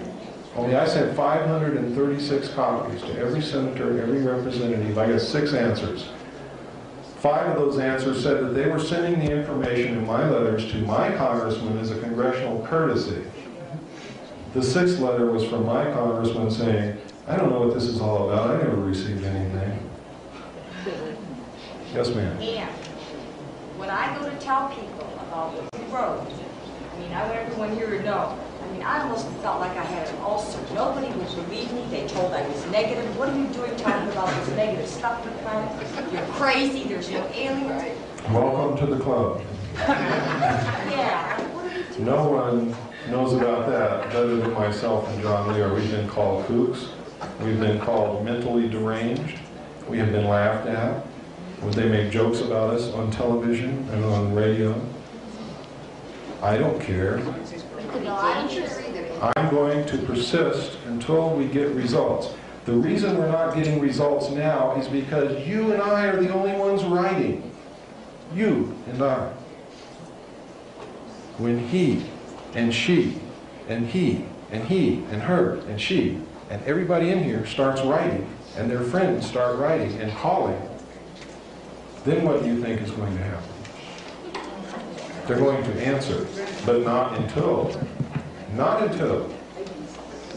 That's why we need all of you with us. We need you marching right alongside of us. Ma'am, I care more about this country and the Constitution of the United States than I do about my life, because if they succeed in what they have planned for us, I would rather be dead. And also, I was raised that if you know you're right, you stand up and fight no matter what happens. No matter what happens. That's got to be done. John Wayne taught me that. That's pretty far-reaching now, though. Yes, sir. How many races are you aware of? How many what? Different races are you aware I am only personally aware of 4. What are these? That's what's called the EVs. The long-nosed grays, which came here from Mars, which we have the treaty with, the group called the Nordic, and the group called the Orange. Okay, at the time that our government made the contract with the long-nosed gray, weren't they offered a alternative with a more, quote, benevolent Yes. group? And If you move into a new neighborhood, okay, and I belong to one gang and she belongs to another gang. She's a very nice looking lady, isn't she? And she comes up and tells you, hey man, you moved into this neighborhood, watch out for old Bill over there. Bill's mean. But I'll help you, and I'll protect you. And I won't let Bill do anything to you, provided you get rid of all your knives and guns and don't ever lock your doors. What are you going to do? I'm probably going to go with you. There you go. See, I think they made the right decision when they turned down the initial offer, because they were faced with so many uncertainties and so many different things happening, and alien races from other planets. I mean, my God, I look at the technology that they have, and you want us to disarm? Are you got bats in your belfry? I think at that time their decision was right. Their decision to self-destruct the American people was wrong. Their decision to make a treaty with an alien race without the advice and consent of the Senate under the Constitution was wrong. It's illegal. Lying to the American people all these years, manipulating us, controlling us, literally ripping up the Constitution and putting it in Ollie North's shredder is wrong. All based upon an assumption that if we knew the truth, we would flip out. And that a small handful of men know better how to run this country than the people of this country do. And they are all part of a group who wants to subvert the Constitution in the first place to create a one-world economic system under a one-world government with a very few people at the top holding all the power and all the money, holding all the strength. Just on the original alien intent. Seeds planted. The aliens planted those seeds, yes, over 250 years ago. Yes? What about, two questions, what about Admiral Byrd's papers? Has anyone ever gone into those? They still see it? Ma'am, with all due respect, we must stick to the most pressing problems at first. Right now, confronted with what we're confronted with, I thought maybe that I can't be concerned with a hole at the pole. I'm very serious. Well, it may have something to do with it, but I'm not aware of anything that yes. You talked earlier about a lot of people who've been abducted and have been implanted, have moved away from their residence and or grouped together in other places. How do you see that fitting into the picture? The people who have been abducted and implanted have some ultimate mission. We know that. They are compelled to move to certain places. Some of them are compelled to stay in the same place. When their mate, if they're married, resists, they leave their mate. That's how much they're compelled to do it. There have been people who left their children, women who've left their children, which is totally against the paternal instinct. I mean, the maternal instinct. It's just totally against it. Women just don't do that sort of thing. It's not. There's a level of mind control at work here that is terribly disconcerting. They are implanted, they have a specific goal to accomplish in the future, and most of them know that they have something that they're supposed to do, but they don't know what it is, and we don't either. The government is terribly afraid that when somebody pulls a switch sometime in the future, these abductees are going to go out and cripple the communications and blow up bridges and cripple the government. The government's afraid of this. I don't think that's what it's about. It may be what it's about, but it concerns me that the abductees are seeing an obvious criminal act as being a good thing. For instance, they're asleep in their bed. Someone comes and kidnaps them out of their bed. These people that kidnap them are so different than us that it's got to strike total fear into them. They are totally paralyzed, immobile. Now, most people have never been totally helpless in their life. And I'm telling you that that is the greatest terror that you will ever feel, is when you are totally helpless and you know it.